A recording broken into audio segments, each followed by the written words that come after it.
Hello and welcome to the Pen and Paper Pod. Gentlemen, we are back. I'm so excited. We are on the penultimate episode of the Keeper City arc.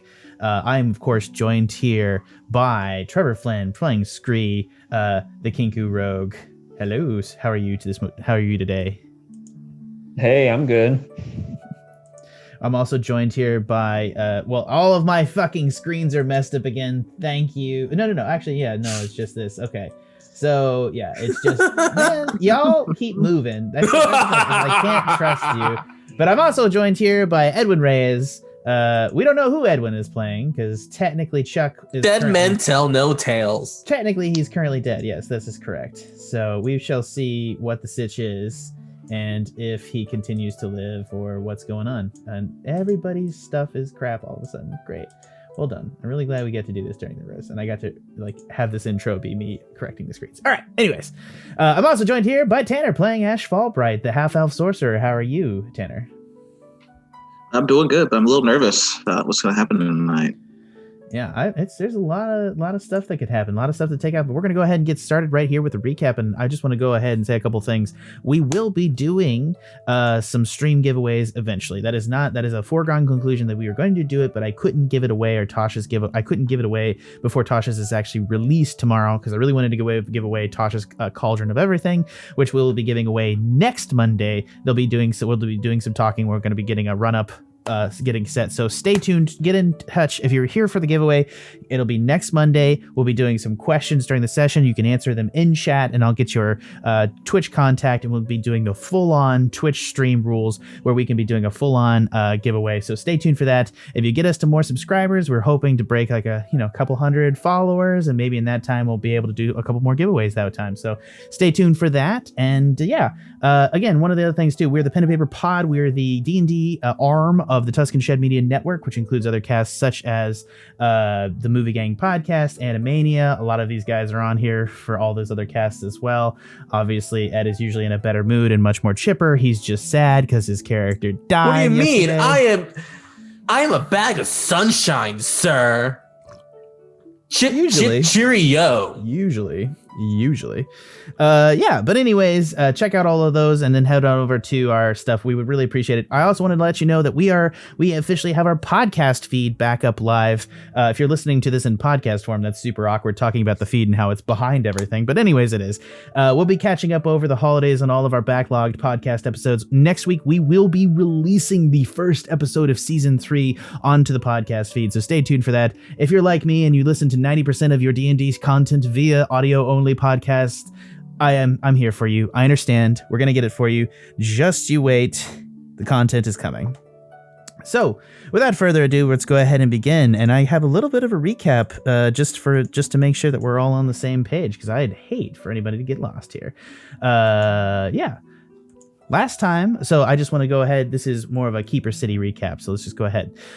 Previously on the Pen and Paper Pod, our villains were recruited by the nefarious organization Demon Army Remnant Knights, led by Lord Venom, a mysterious figure with unknown motivations. He sent our villains to collect artifacts across the globe for some unknown purpose. And now, here's what I'm going to do. For the first question of the day, if anybody can give me a credit for advantage, so I'll start of the show, everybody to get advantage for that particular session, and I encourage them to use advantage in that session once. To get advantage, they have to answer a question. So the first question is, for advantage, someone give me your current most credible theory as to what Lord Venom is trying to do. First finger on the buzzer gets to answer it.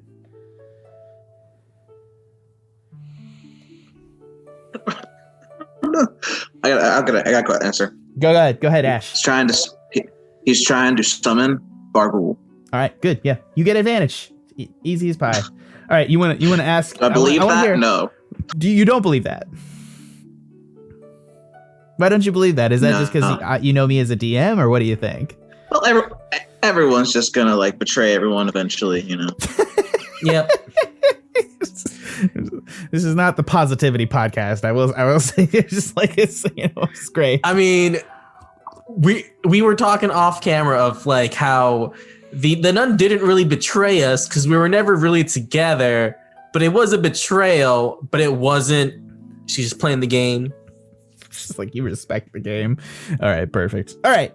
Yeah, so coming up, among the teams sent to collect artifacts were your fellow slug-bound prisoners, Amon, Devilspawn, Bag of Nails, and Galal Bearkiller, who all failed to collect the cask of Bargoul from Keeper City. Having failed to achieve their goal and only communicating vaguely about the cask locations, they sent you on a quest to a certain location.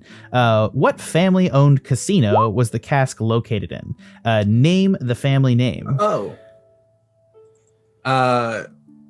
Ed. Was it the Sanguine family?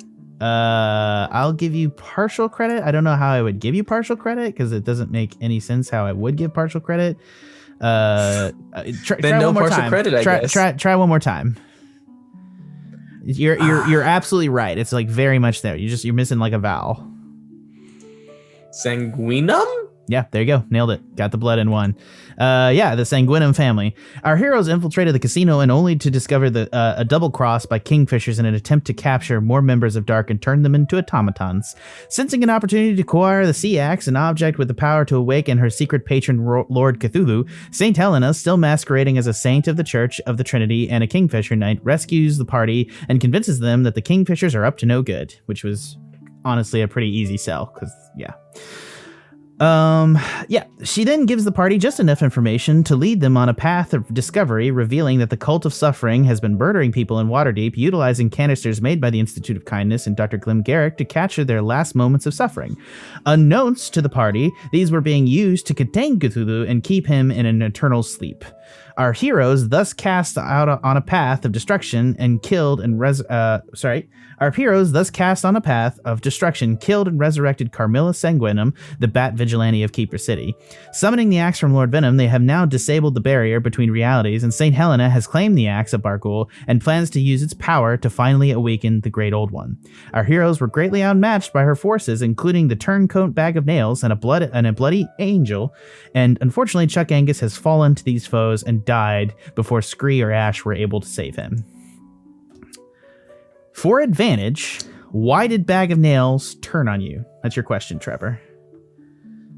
No idea. That is the correct answer. You have no idea because you didn't let me monologue. You all get advantage. Wait, was the monologue gonna tell us why she turned? Yeah, it was Turn like tails? Bag of Nails. There was gonna be like a whole conversation, and y'all were like, "No, how are we gonna surprise this bitch?" Like, I don't know. It was. Yeah. Anyways, they avenged him by murder. As critics, we all know we hate the villain monologue when they're just standing there. We were just doing what we know, Jack. Sure. Attacking with their pants down. As the creator, I now fully appreciate the value of the monologue and why people want it to happen. Like, I completely exposition understand. is great. Yeah. No, it's not exposition. Okay, whatever. You just shot me in the heart, man. They avenged him by murdering the traitorous Bag of Nails, however, and now an even greater threat has entered the chamber. Gentlemen, are you ready? I'm dead.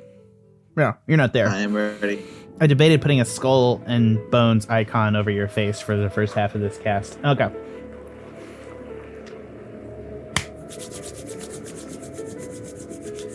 You all are underwater in a dimly lit cave. The portal to R'Lah sits over your shoulder, winking open at intervals, creating waves of green light that flash across the cave like a lapping wave. You sit before the fallen St. Helena. Her face has been burned away in one half by Scree's poison.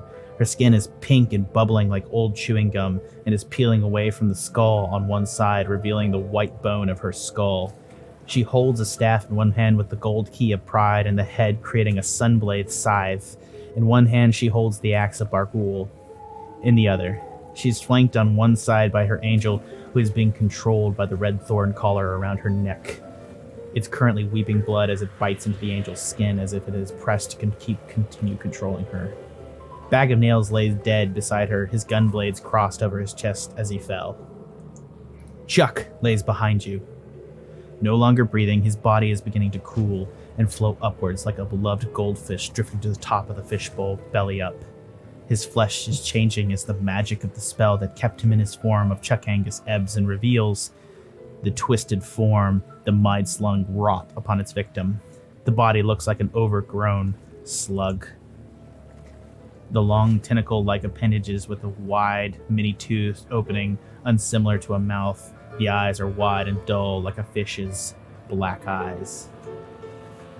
As you prepare for the worst, the ceiling caves in, and in plunges Chuck Angus's whale friend. Riding on his back is a single golden-haired warrior in black armor. With a single longsword in his hand, he lands beside the whale and regards her. This is King Cameclevan, first of his name and founder of the city of Cameclevan and the country of Camelot. No ego there. Behind him, from the hole in the ceiling, leading back up to the surface, comes a giant submarine with many octopodal-like tentacles. It climbs out of the hole before a figure in a cloak of the manta ray jumps. Well, it technically just jumps. He swims down because you guys are underwater. Y'all in cloaks of the manta ray, so you're all underwater, breathing underwater with the scuba-style tanks, or at least specifically Scree and Ashe are. Figure in a cloak of the manta ray jumps off its hull and rockets down to the ground. It's Lady Sejanus, and in the viewport of the sub, you see Glim Garrick.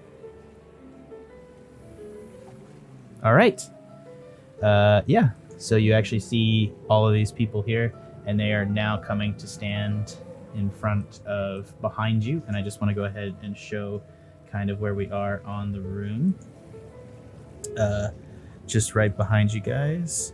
You have the whale that's a gargantuan creature that's busted in. King Cameclevan has landed kind of right here. Lady Sejanus and Professor Garrick in a large submarine are kind of flanking the whale on either side. You gentlemen are between them. This is Chuck's dead body. And on the far side is the angel right here, with her on the far side, severely injured from having her face burned off by Scree. What do you do? I float here. Yeah, you float like a dead goldfish. I'm just kind of shocked. I'm just kind of shocked at how many people are here, and like, oh, we are way outgunned and way outnumbered. This is accurate. I got some look to Scree to get some kind of inkling of what to do. I'm speechless. Chuck is dead, and I feel like it's my fault. I didn't accomplish anything. I wasn't able to kill Helena. I did kill Bag of Nails. Can I loot Bag of Nails' body real quick? Yeah, do it. I'm just gonna stand over the cask because I'm still like positioned over it. You So find just, like, a bag of crap, but you find his two gun blades. Along the sides, they say Rosencrantz and Guildenstern on each blade. Nice. And Wait, did he have like a literal bag of crap, or No, it wasn't a literal bag of crap. It's like a bag. You open it up, it's got like files and it's like wet pages. Like he had a satchel with shit in it. You don't have the time to go through it. Like you just take the satchel, I assume. Unless you want to spend the time to search through it, and I'll take you out of combat for a No, minute. things are kind of tense right now. I figured. Stuff it in the old bag. I'm not trying to put words in your mouth, bud, but I am trying to probably help you a little bit. I'm going to put the gun blades in your inventory, if that's okay. Fine with me. Rosencrantz and Guildenstern? High school. Really? Yeah, that was senior lit. I loved that book, honestly. All right. Sweet. It is now in your inventory. Notice that they are we'll get to the explanation of the blades in a bit, but I just wanted to go ahead and tell you that you have them in your inventory. I just told them in grief, still trying to accept the fact that Chuck is dead. And I say, "Are these the wages of death?" That Chuck is dead. King Cameclevan is going to turn to you, and he's going to say, "Hello, sirs. Scree Ravenkin and Ashe Fallbright. I asked for this night a boon if you'd be willing to gift it to me." A boon? Gree's last name was Ravenkin? Since when? It's not his actual name. I mean, he's just calling him Ravenkin. What? I'm not saying. What do you need from us? I would ask that a truce between us and Dark for the next 24 hours, in which I will do no ill against you as long as you help to prevent the closure or help prevent the rise of Cthulhu in the city. Well, we know Dark doesn't want that, so I guess You have a deal. Yeah. In that case, I will honor the deal. I will do no harm to you for the next 24 hours. You may leave this land and be gone from it. But after that time period, we will be enemies again. But for the time being, we must deal with Helena. Well, I'm gonna like whisper to Scree as we're about to leave. Scree, she's got the sea axe though. Oh yeah, we need that. Yeah. Well, Go ahead. we need the sea axe. I by no chance can give that to you. We can make further discussion once the end of the world is averted, good sir. We don't actually necessarily need it, do we? Well, it was one of the objects we have to get, but I mean, we got Yeah. the cask, so like, yeah, that's Yeah, fine. you would We'll think get it later. you would think no, the cask is sitting next to Chuck's body. It's just there on the ground. I thought I was over it. Oh, were you over Isn't it? this? Oh, isn't- you're isn't right. that You're it right. right You're there? right. You're right. Sorry. I mean, that's technically next to Chuck's body. You know what I mean? I mean, Oh, I'm gotcha. floating up, and I'm a weird squid creature. Well, Can you even Let's- call it Chuck anymore? That's a good question. I take some rope, tie the cask to Chuck, and then we start pulling Chuck's body. You're You mean able the to pull him squid? in. As you pull Chuck in, though, she's going to start. Lady Helena, sorry, Saint Helena is going to start laughing. As she starts maniacally giggling, and you guys can see that over her shoulder she talks now with a little bit of a lisp because she's moosing half of her face on one side.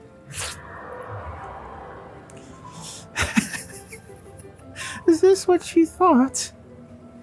You thought you would come down here, Cameclevan?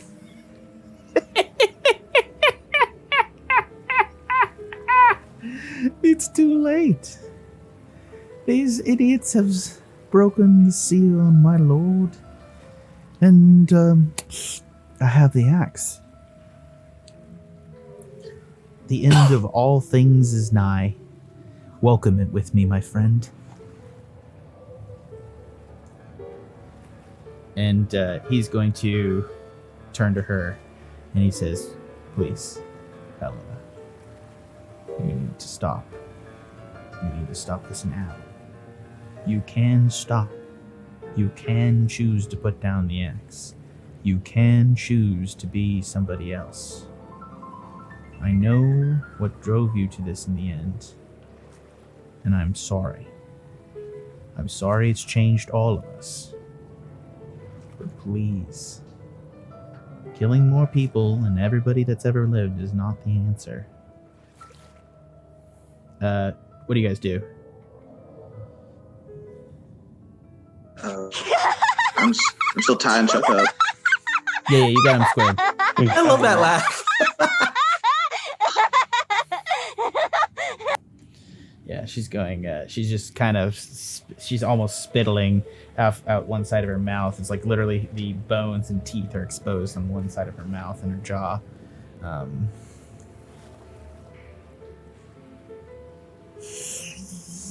I make an offer to you. Help me with King Cameclevan, and I will ensure my lord does not eat your souls, and you are allowed to proceed onward with your friend Chuck to wherever your souls would find their final rest.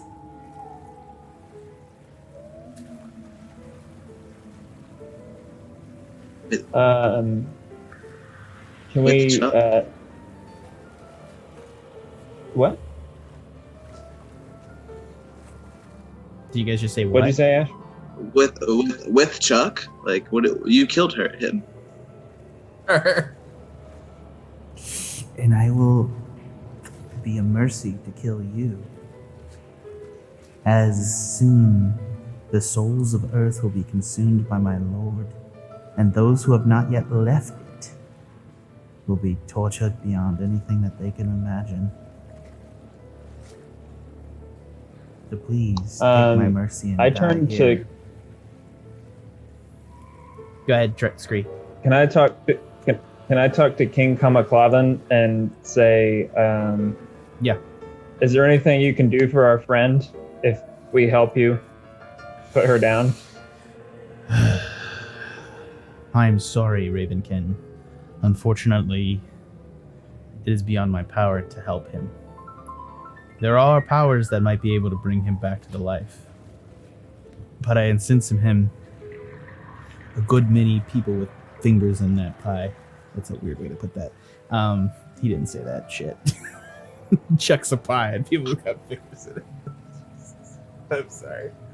Sounds correct. Yes. There's a good many people. Sounds like There's a good many people with claims to his soul. I don't know that you would be able to reclaim his soul at this point. That said, the only person with probably the power to do so would be St. Helena, and unfortunately, I don't think she's going to be bringing anybody back to life today.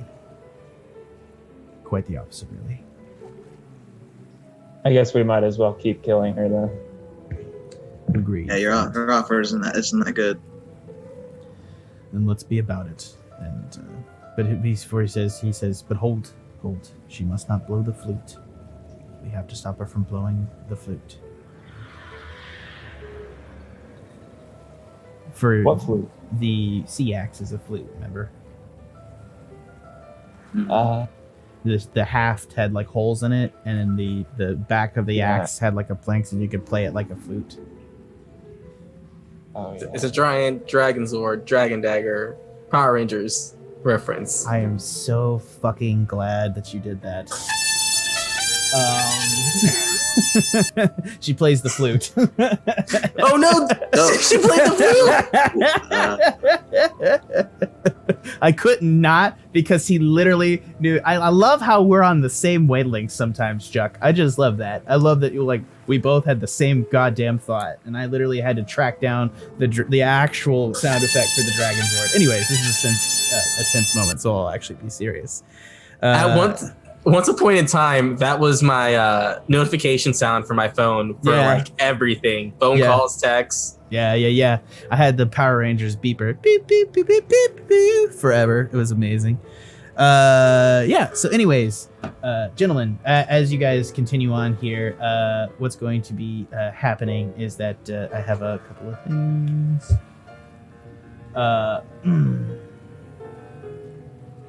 So as you guys turn around, you see, do you guys turn around actually? Because the pulsing green light of the portal suddenly becomes a full-on green light. So do you turn around to look at it? I guess since I know that that's what causes the madness, I wouldn't look at it. No, I think I'm gonna charge forward at St. Helen. Nah. You are bypassed. What is your swimming speed? 60, I think, for the. Yeah, I can make it, I think. No, you can make it. It's not a problem. But what is going to happen is that the whale is going to have advantage, and he's going to get a surprise attack because he can do this leap thing. So the whale is going to move first, and he's going to whale forward, and he's going to swallow Helena. And she needs to make a save.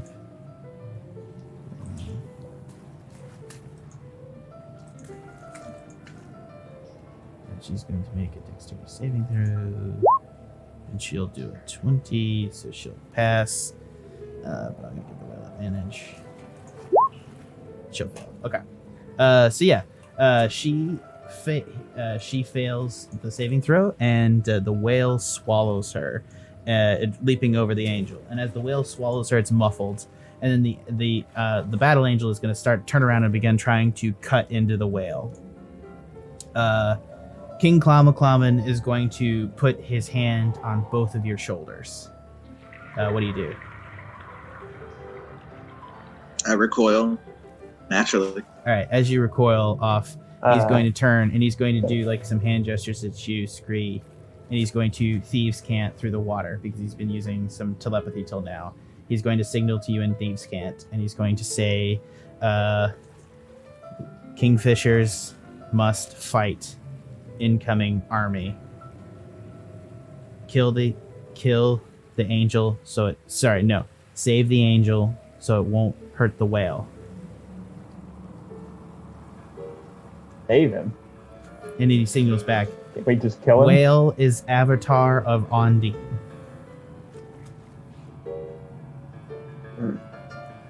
Can keep her contained for short while.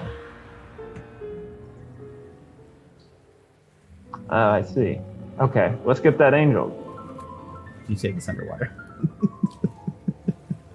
Sorry, I guess we've been talking. I'm not trying to bust everybody's butt. Yeah.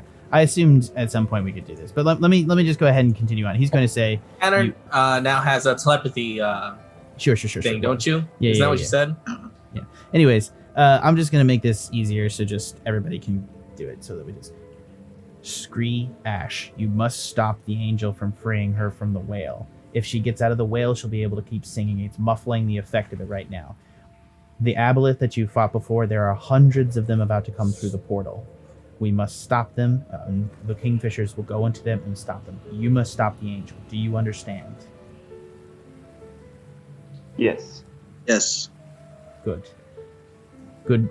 work, friends. Please fight to your heart's content. And then he's going to turn around and he's going to.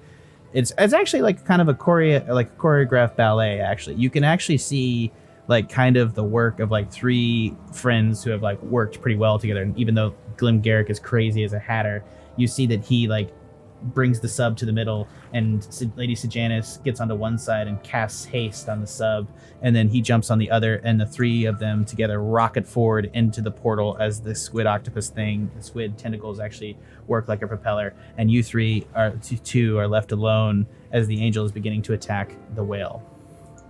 Roll initiative.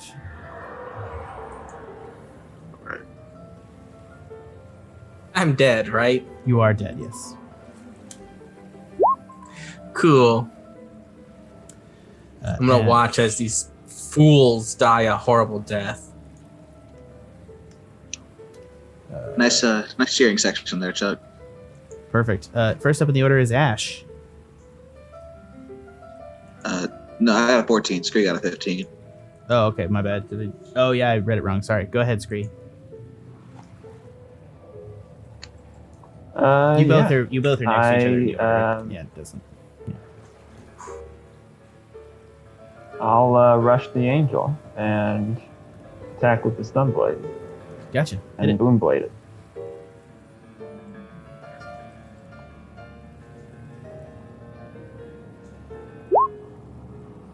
All right, that'll hit. And you do 13 damage plus 8 radiant. So let me just check something too. She is resistant to radiant, so she'll only take half in radiant damage. So she'll take 4 radiant damage, so you're 13 plus the 8 thunder damage. So you'll do 21 plus 4, 25. The thunder is 25. Yeah. So she'll take 25 damage, and she'll take another 9 if she gets hit again. So solid hit from Scree. What else do you want to do? Do you want to take an offhand attack, or what do you want to do? I'll disengage and come back over here to guard the Chuck's body. Yep. Next up in the order is Ashe. All right.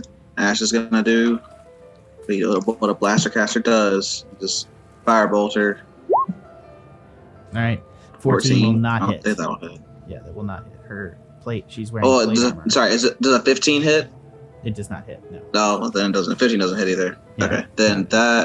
Then Ashe will convert a first level spell to sorcery points, and that'll be it. Gotcha. All right, next up in the order is the whale, who is going to begin to gurgle and choke as if something's coming up, and then all of a sudden you're going to hear some magical words come out of his throat, and all of a sudden the spell that she cast before to remove the water from the chamber begins centered on the whale and cast out as the whale is beached, as all the water in the chamber flows away from him.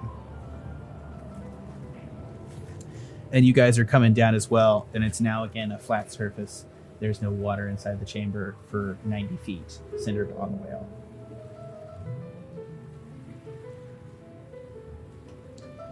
Next up is the angel, who is going to move. Now that she has her fly speed back, she's going to shake her wings, and they're going to come off, and they're going to kind of like reverberate around the chambers, like as the kind of the light shakes off of them.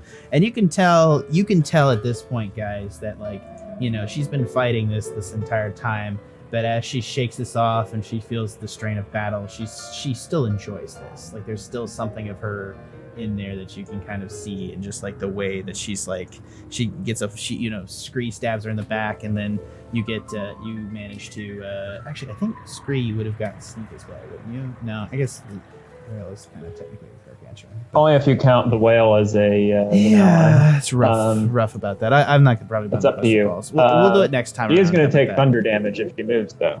She is, yeah. So she's going to take 9. You should take thunder damage if she moves. 9, correct? Yeah. All right. She is now bloodied. The angel is going to go ahead and give herself battlefield inspiration as a bonus action. And then she's got 90 feet of fly speed, and she's going to fly by. She's not going to attack the thing. She's actually going to. Sorry, I can't literally grab her. She's going to fly by Ashe, and she's going to make 2 weapon attacks at Ashe. The first one is going to be 25 to hit. Yeah, that'll hit. It's going to be 2-handed. Barely. Barely. She's going to do 11 slashing damage plus.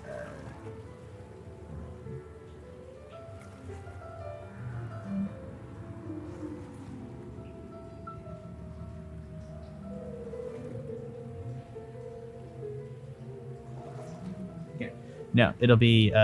She's going to do 29 points of damage to you, Ashe. Ouch, bitch. Okay. And then she's going to attack again. But she's going to actually wheel around past you, and she's actually going to fly out of your space. So let's just do this. 5, 10, 15, 20, 25, 30, 35, 40, 45, 50, 55, 60, 65, 70, 75, 80, 85, 90. So she's actually going to come all the way over here and attack both of you. Second attack's going to be at Scree. He's going to miss. And then she's just out there in the space. Yeah, that's her turn. And next up is, I believe, Scree. All right. Going after that angel. And same business. Gotcha. So what was the movement there? About 30 feet. Yeah, exactly 30. So you used all your movement to get there. Okay, wait, I'm still underwater, aren't I? Oh, wait, no, we're all the air bubble. Yeah, you're on that air bubble at 90 feet. Yeah, that's why.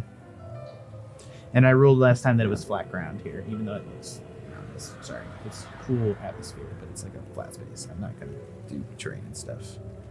Go ahead. Attack with a stun blade. Boom it. That hits. Okay. What do you do here? So I run at the angel, the battle angel, and I think I'll strike at her wings first, just try and take the fight out of her, not knowing that I'm going to land a killing blow, and then when it becomes clear that she can't get away. Because you can choose here to make it not killing. Like you always have the choice to make it not killing. You could just cut off her wings and disable her if you wanted to. Because she is a captured person. You know that. Oh, the collar, right? Yeah. I'm just making sure you know you have that choice. You do not have to kill her. It's up to you. Yeah, I'm just thinking that what the advantage would be to leave her alive. What do you think, Ashe? If it's some kind of magic that's doing that collar, I can try to dispel it. Okay, I'll disable her. Okay, go ahead. So you hit, obviously. So I guess how much damage do you do? Let's go. So you do, you're using one-handed, so that's a 12 crit. You crit, dude. Yeah. It's a big attack. Yeah, and so you did 12 plus 6, it's 18 plus, I guess, Jesus. So 5d6. Why did you do 5d6? How much? So that's the d10. That's the extra d8. It's just adding. God, this is so hard to read. Yeah, I know. I hate it sometimes. I don't get sneak attack. Yeah, you do not get It's some gonna attack be there. So it's 18 at least. 18 at least, plus 8 of the thunder is 26. Is And wait, then I wait, don't but know what, what you do a the- D8, but it's right? just You do, radiant. wait, no, hold on. You do a D8, right? Of radiant damage, correct? Yeah. So you get 2d8. The problem is I don't know Yeah. why it's giving you 5d6. That doesn't make, that must be sneak or something. I'll give you the 1 and the That's 2. sneak attack. Yeah, so you get you're gonna get yeah, okay.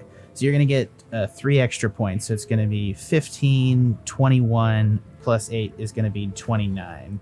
She had 32 left, so she's now extremely bloodied. Oh, so I didn't. Yeah. Okay. You managed to hack really deep into one of her wings, but it's almost like the radiant energy of the. Oh, also it doesn't actually. Radiant only does half damage, so she's actually gonna get one of those points back. So she it just doesn't like the radiant. The sun and her are like very much so the same element, and as you try to cut her with this blade, it's just not super effective. So like you don't manage to hack her wings up, but you did feel like you had the killing blow and element there if your weapon had been more up to the task. Next in the order is going to be Ashe. Oh yeah, you have other options. So you can make an offhand attack if you want to. Well, I used all my movement speed. I still have a. I guess I can't disengage if I have. You can disengage if you want to, but you can't move anywhere. So. Without any movement speed. Yeah. Yeah, I guess that's the end of my turn.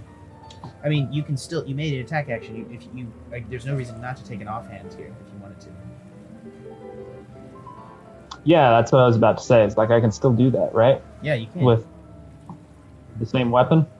You cannot use the same weapon. You have to use the other weapon in your other hand, and you'd have to draw a weapon to do that. Right. But Okay. you can draw as a free All action. right. So I summon a. Yeah. You can So I also summon a feather dagger and you can also attack with use it. the gunblade. Oh yeah, I guess I did. Yeah. It's got the poison. Not It has poison? Yeah, it did. It did a shitload of poison damage. That's why you have gunblades. You're about to have a serious cost. Anyways, go ahead. All right. I draw Rosencrantz to my side and I had whale sounds Take a in shot. the background this entire time. point blank. It hits exactly. You're going to do a couple of things here. So you're going to do 9 points of damage to her, which is more than enough. So my interpretation is the gunblade can be used physically, or you can use it to discharge one of the chambers. The rounds in the chamber are poisoned, so you're able to cut her essentially with a short sword attack. And how do you want to do this? Do you want to do it non-lethally? How do you want to do it? Yeah, I will. Since we observed the collar around her neck, and we might still be able to get some information from her, I guess I'll just disable her and use the butt of the gun to knock her out, I guess. You do, and as you do, it shears, like the gun will shear off into like one of her wings, and you just see that like where you cut it before with the sun sword, it just sort of like limb is almost breaking apart as one of her wings come off, and she comes to the ground unconscious. As you guys do this, you see that the whale is beginning to bloat as it lays there on the ground, and it's huffing because it can't breathe, and you can just see its stomach bloating as if something inside it is trying to burst forth. Only we could dispel this magic somehow. As soon as Scree does that, I'm gonna go 30 feet to the right, and with dispelled magic's 120 feet range, she should still be in range. And I'm gonna target that collar using dispel magic. Okay, go ahead. Oh, on the angel. Yeah, it just the collar just pops off, and she is unconscious. Oh no.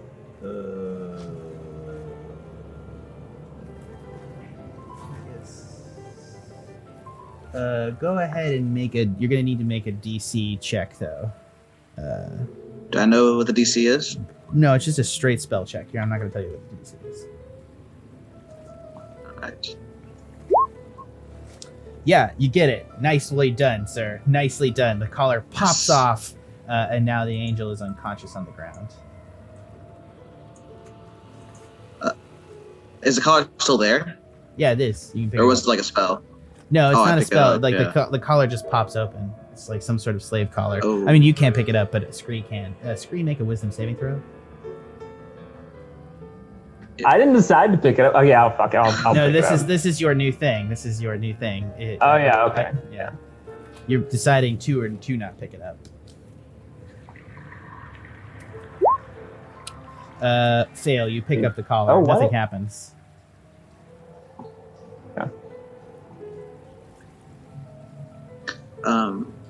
As Scree's over there fondling with it, I'm gonna go towards the sperm whale. Yeah. Where the bloat's coming from. Yeah, the middle of its chest. You can just see. You can just hear a sizzling sound. It's like some sort is being used to carve at the inside of the whale's digestive tract. Okay. I have an idea for when she comes out, but it might not work. I'm gonna yell at the Scree. Okay. I got an idea Well, when do it you comes need out. help? Do you want help with your idea that might or might not work? Should I come over there? Yeah, you definitely should. Okay. Can I take the angel's body and leave it next to Chuck's? Yeah, this is I getting guess. so sad. Sorry. The bodies are piling up. Yeah. What is your guys' plan? So What is our I'm gonna plan, tell- Ash? okay, if she's able, we can't do anything about this water because that would require us to go inside the sperm whale. But if she comes out of the sperm whale, I could cast a dome of wall of stone around her, effectively doing the same effect to muffle the sound. Can you not dispel magic on it again? That was my last 4th level slot. And I do have sorcery points that I could use, so I could do that. But I don't know like what the sea axe is like a legendary weapon, so dispel magic would be. It only dispels You're for not, 3 you're level. not, yeah, you're not. That's like 10th level magic. Yeah. You're not gonna crack it. Like physically, your character's not capable of cracking the spell on that. Right. And I think intrinsically, like Ashe would know that, right? Yeah. Don't worry, Ed. We're gonna get to you. Don't worry. It's cool. sit here. I was like, dude, that's all I got right now, Scree. I could polymorph her. Man. All right. Oh. A Yeah. sunblade explodes out of the guts of the thing and starts to cut like a Jedi lightsaber style door in the guts of the whale as the creature screams. And you hear her laugh, All right. just mad as a goddamn headbox. There was a comedy show going on inside that little stomach. As you guys prepare to face St. Helena, check Angus. You're floating through the void. Ooh.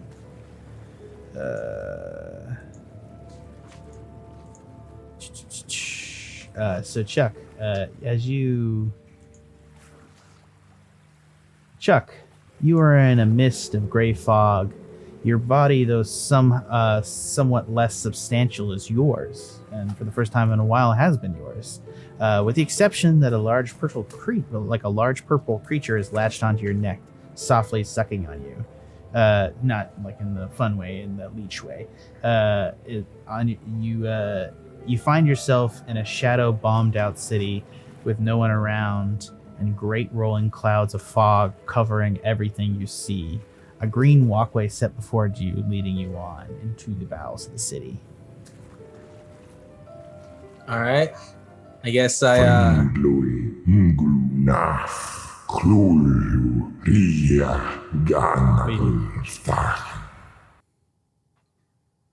All right. Was that coming from the other side of the green road? What do you mean?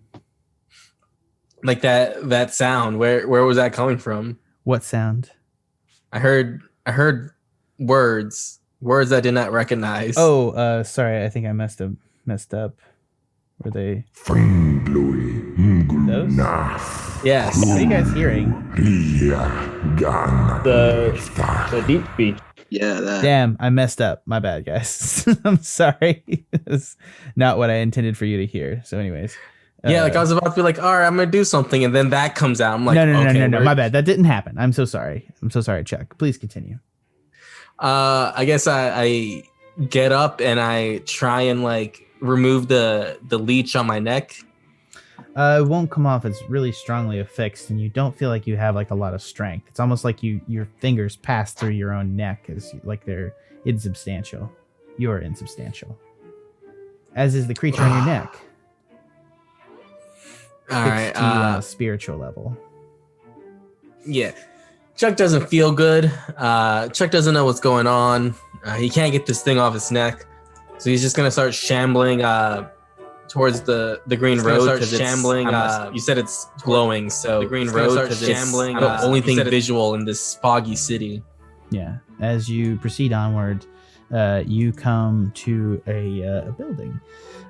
You proceed to some sort of sliding base of the building, which has some sort of sliding door mechanism. It's broken, and you see signs in a language you can't read. It appears to be some sort of rundown inn. A fountain in the entranceway that has long been broken and has stagnant water in it. And you see the light leading off into one of the hallways inside this rundown inn. So am I supposed to be hearing this classical music right now? Yes, that's correct. Okay. It's gotta get my ambiance. Yeah, creepy, right? That's the whole point. Yeah. It's not creepy. This is very It's busting my ass. I think twice about going in. It's actually kind of cute. I like this. I feel like I'm going on a Disney adventure. Fuck this shit, I'm out. Fuck this shit, I'm out. Anyways, No thanks, don't mind me. I'ma just I grab guess my stuff and leave. Excuse Do you have to let it play out now? Fuck this Yes, shit, I do, I'm out. unfortunately. No, I can shut it off. I'm sorry. We're gonna have. It's just gonna be quiet for this because people don't like my fucking music, and I needed to pick something for this. No, I like the music. I just wasn't sure if it was meant for or not because No, it seemed like it's a cool. very. It's cool. It's cool. Seemed like a. It's cool. That just seemed very, very fun and adventurous, and not dark and like dreary. Okay. Anyways. I guess I entered the building. Yeah. You head into the building via the greenway, and you head to what appears to be a small conference room. There's just like a bunch of light flowing in out of this conference room, and inside you see there's like a set of candles lit. At the end of a long table sits 5 figures. Do you proceed into the room? Yeah, I guess I do. All right. At the head of the table sits Marana. You recognize her in her aspect as death, as a reflection of yourself. It sits a Chuck Angus that's just old and gray, and yet has many wounds on his body that are seeping with fresh blood. His skin is pallid and gray, and disease has rocked part of his body. She is a reflection of you in this form. There's 2 figures on either side of her. To one side sits a businessman in a well-made suit. All right, here we go. From right to the left, you see a man in a sharp business suit, black on black tie, white shirt. His face is gaunt, and he has a mean, hungry look about him. He has green eyes and a third eye closed in the center of his forehead. The figure next to him wears a large, voluminous cape of yellow and covers himself entirely, shrouding his face in darkness. Across from them on the opposite side of the table sits 2 figures. One is Ondine, a wild woman of the sea. She looks like a pirate, weather-blown dreadlocks and braided with seaweed and shells. She smiles at you, revealing shark-like teeth, delicate and deadly within. And next to her, on the far side, sits the largest... Sorry. Let's see. It sits the...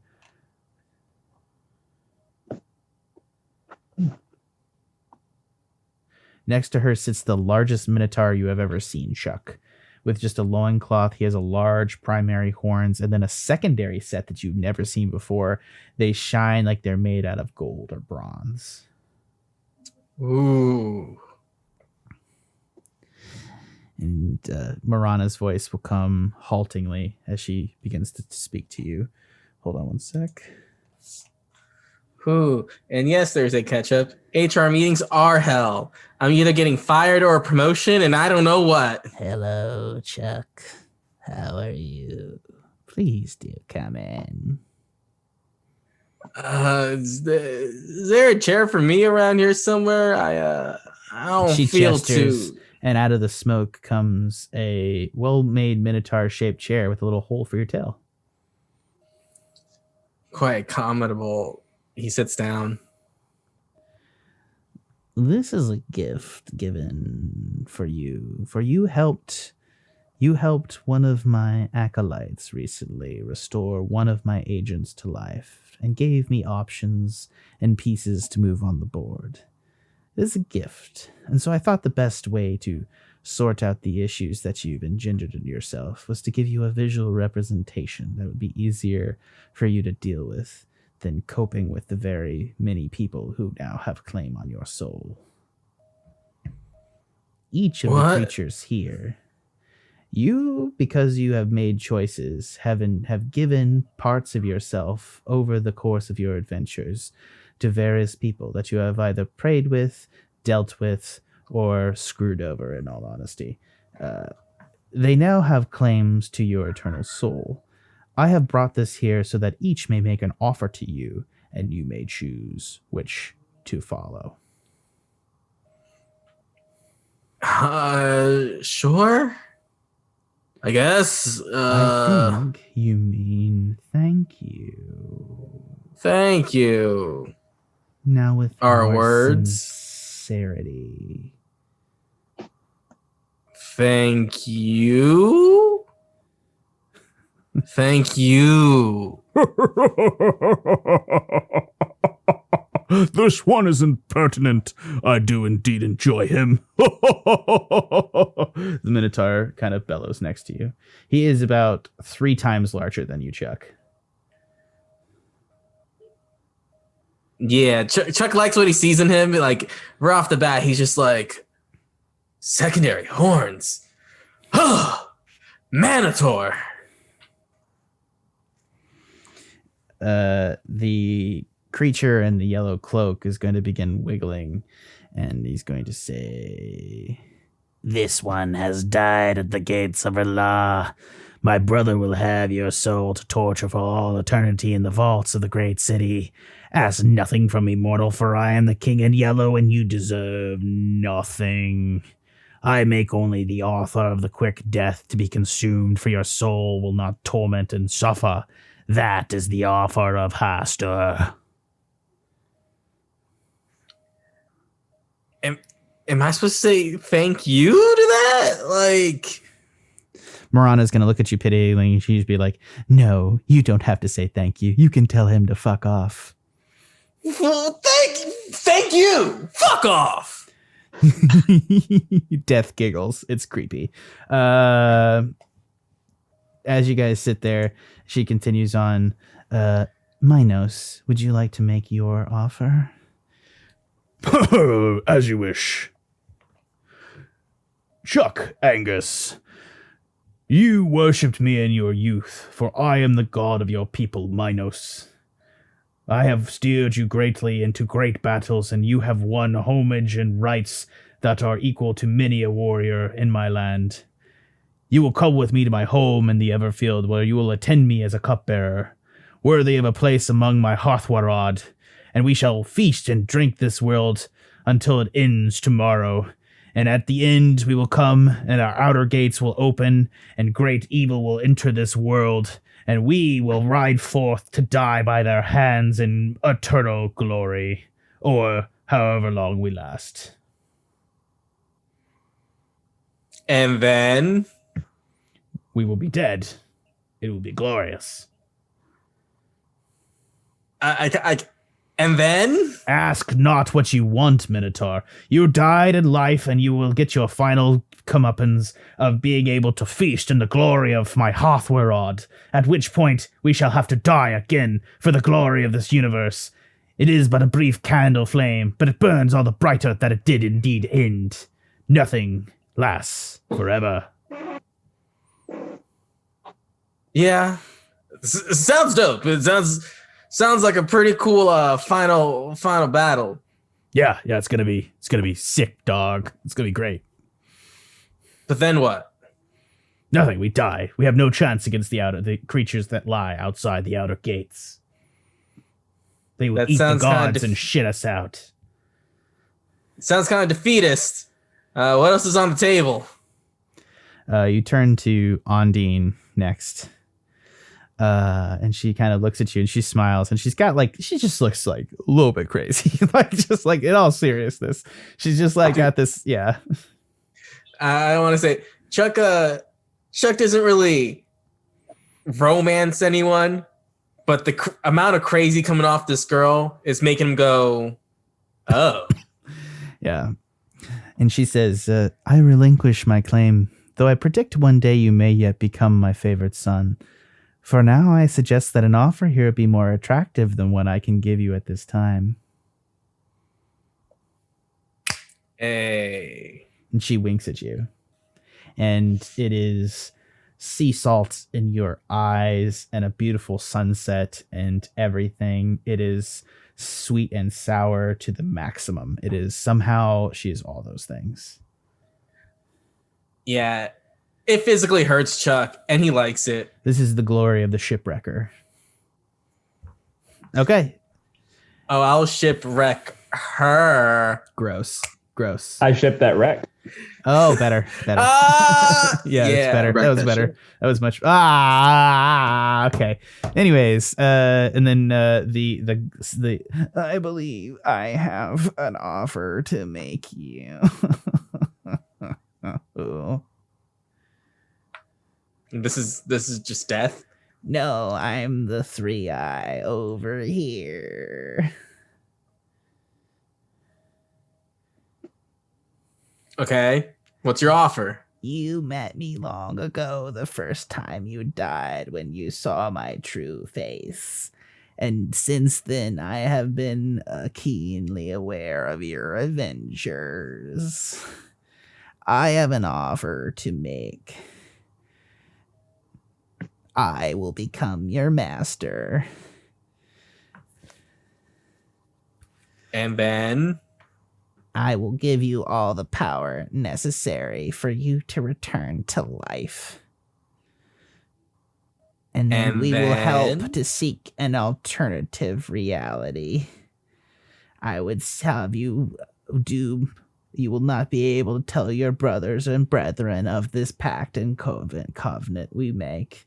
And from hence you will be able to return to reality and save them for a short time, by which this point you will certainly then help me end all of reality, but they and you will live for a short time more. And then? Understand, no one has offered you anything but an endless void of an existence at this table, because all the gods here know that the end is near and the outer gates will soon open, bringing in forthwith all the evil of the outer universe to consume the gods and the realities and all the creatures that live in them. So you have nothing to look forward to but the void. I am giving you a stay of execution. It is the best offer you have received today. All right, so I heard from the Cloak in Yellow who told me that there is no offer. As you look up, you notice that both Morana and Ondine are making incredibly intense eye contact with you. Like they're both just trying to fucking will something into your fucking thick skull. All right, so Giant Minotaur has told me, come feast, drink, and then die, because we're gonna die because we can't beat them and he's defeatist. Yellow Cloak told me you just get a quick painless death, but death right off the bat. Right. He's going to consume your soul too. Like your soul would be dissolved. Yeah. Scary hot girl doesn't want my claim, but knows she's going to get it later. She also suggested there was a better claim on the table that she wants you to take. Yes. 3i is telling me everything I want to hear. But what about that like guy in the suit that has been quiet this entire time? That's 3i. But you said there was 5 people. Yeah, but Rana's the center. All right, so those are my only 4 offers. 3i, and that's why he talks like a businessman. Sorry, I don't think we got like the vibe going right. I really should have had eviler music for this.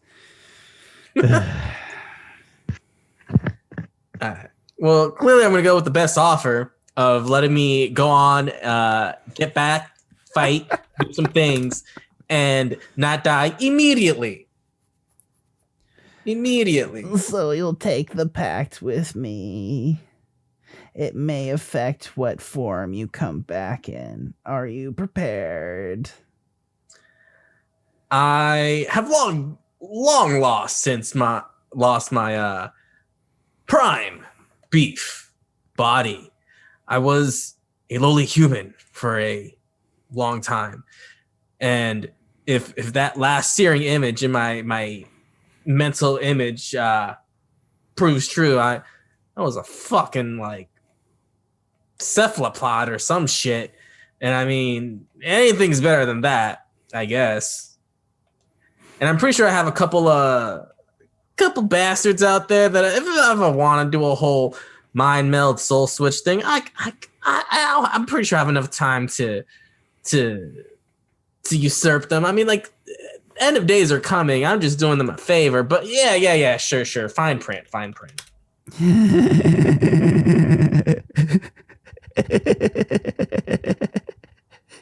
Then the deal is sealed.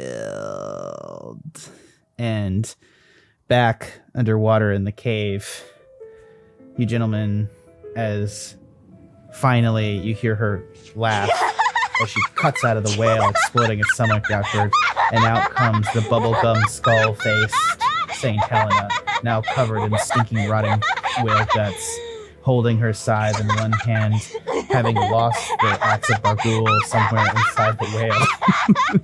And you see her standing there, absolutely crazy as a nutter. But behind you, you guys hear some sort of like foul-smelling squelch as something begins to happen to Chuck's hideous corpse. As it floats back down, it begins to pop and balloon and burst as it comes out, and the limbs are sucked back into the body, and it all starts to begin to go like a little bit wobbly as it expands and expands and expands and expands and expands like a gaseous, fetid balloon that then pops, and out from the corpse comes a ripped mind flayer. Art subject to change. Oh, you don't like the ripped mind flayer? Come on, that's like the best part of this. Oh, buddy, remember, I'm acquiring my own source of art. Okay, yeah. You need to, like, you already told her to write Chuck. You already have an artist doing Chuck Angus, and he's just turned into a mind flayer. So, anyways, yeah, ripped Chuck Angus comes out. What do you say, Chuck? Or what do you think now that you have telepathy? I want to go after 10,000 years. I'm finally free, but I'm not there to make that reference right now. Okay. I go. It's time to kill who killed me. All right, and on that note, guys, we're gonna take a quick break. It's 8:00 now. We're gonna come back. I think we're gonna give ourselves 15 minutes, so we're gonna come back at 8:20. Sorry for the thing, but we're gonna go ahead and get this fight on right after it, gentlemen. Thank you for playing. That was a little intense, and we will be back in just a bit. I need to get another drink because holy shit. Hello and welcome back to the Pen and Paper Pod, gentlemen. Everybody is back. Get excited. Chuck Angus has just burst out in his new minoflayer form next to the unconscious body of an angel. Scree and Ashe are fortress, and now the whale is dead as Saint Helena, the holy maiden, emerges from the dead whale, having killed the avatar of Ondine, and is now just madly giggling with her sigh out, just looking just to fuck somebody up. So, yeah, what do you guys want to talk to her, or do you want to attack? What do you want to do? And do you guys, how do you guys want to deal? How do you guys want to deal with the fact that Chuck is, a mind flayer just burst out of Chuck's body? Can I describe how this mind flayer looks, or not yet? Go ahead, do it. Yeah. All right. So the mind flayer that erupts from this like putrid, like squid-like cocoon, one might say, is super ripped, buffed. Like body is just like on point, and his face. It looks like Chuck's face a little bit. It's like a minotaur like head face type thing, but he has a giant beard of like tentacles, like any good mind flayer has. So it's like Chuck's minotaur cow face, and then Davy Jones. Wait. No, you don't have horns. I don't have horns. I said face. Well, you don't have a mouth or nose.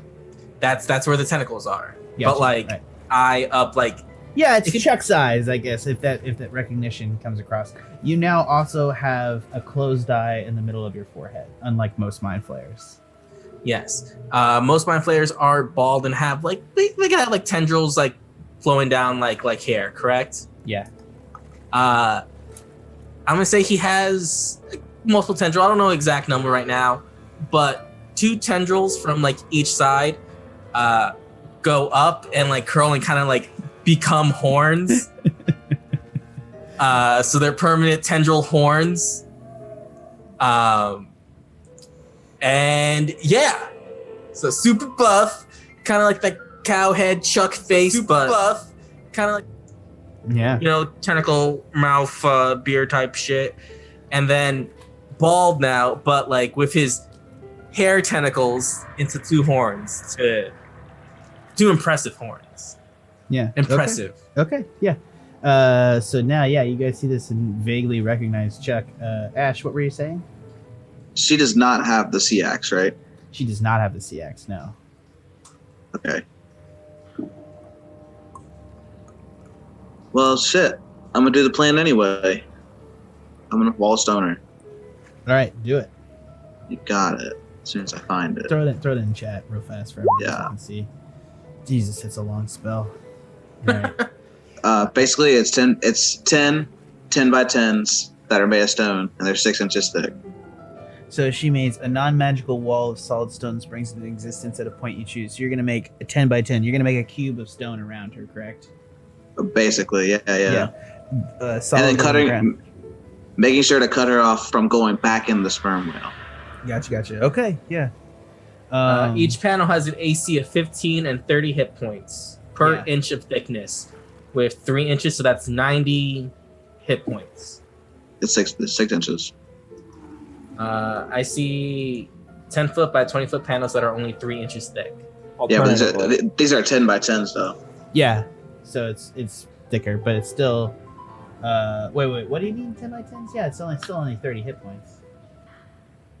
It says this is a 6-inch thick wall, and based on the hit point calculation, it's per inch of thickness. Oh shit! So 6 inches, so that'd be 6 times 30, right? Oh, that's their HP. Yeah. Hold on. Okay. A natural. No, that's why I think it's only 3 inches. I don't see where 6 inches. A non-magical wall. It says 6 inches first, and alternatively 3 inches if you choose to make it less thick and spread it apart. Okay.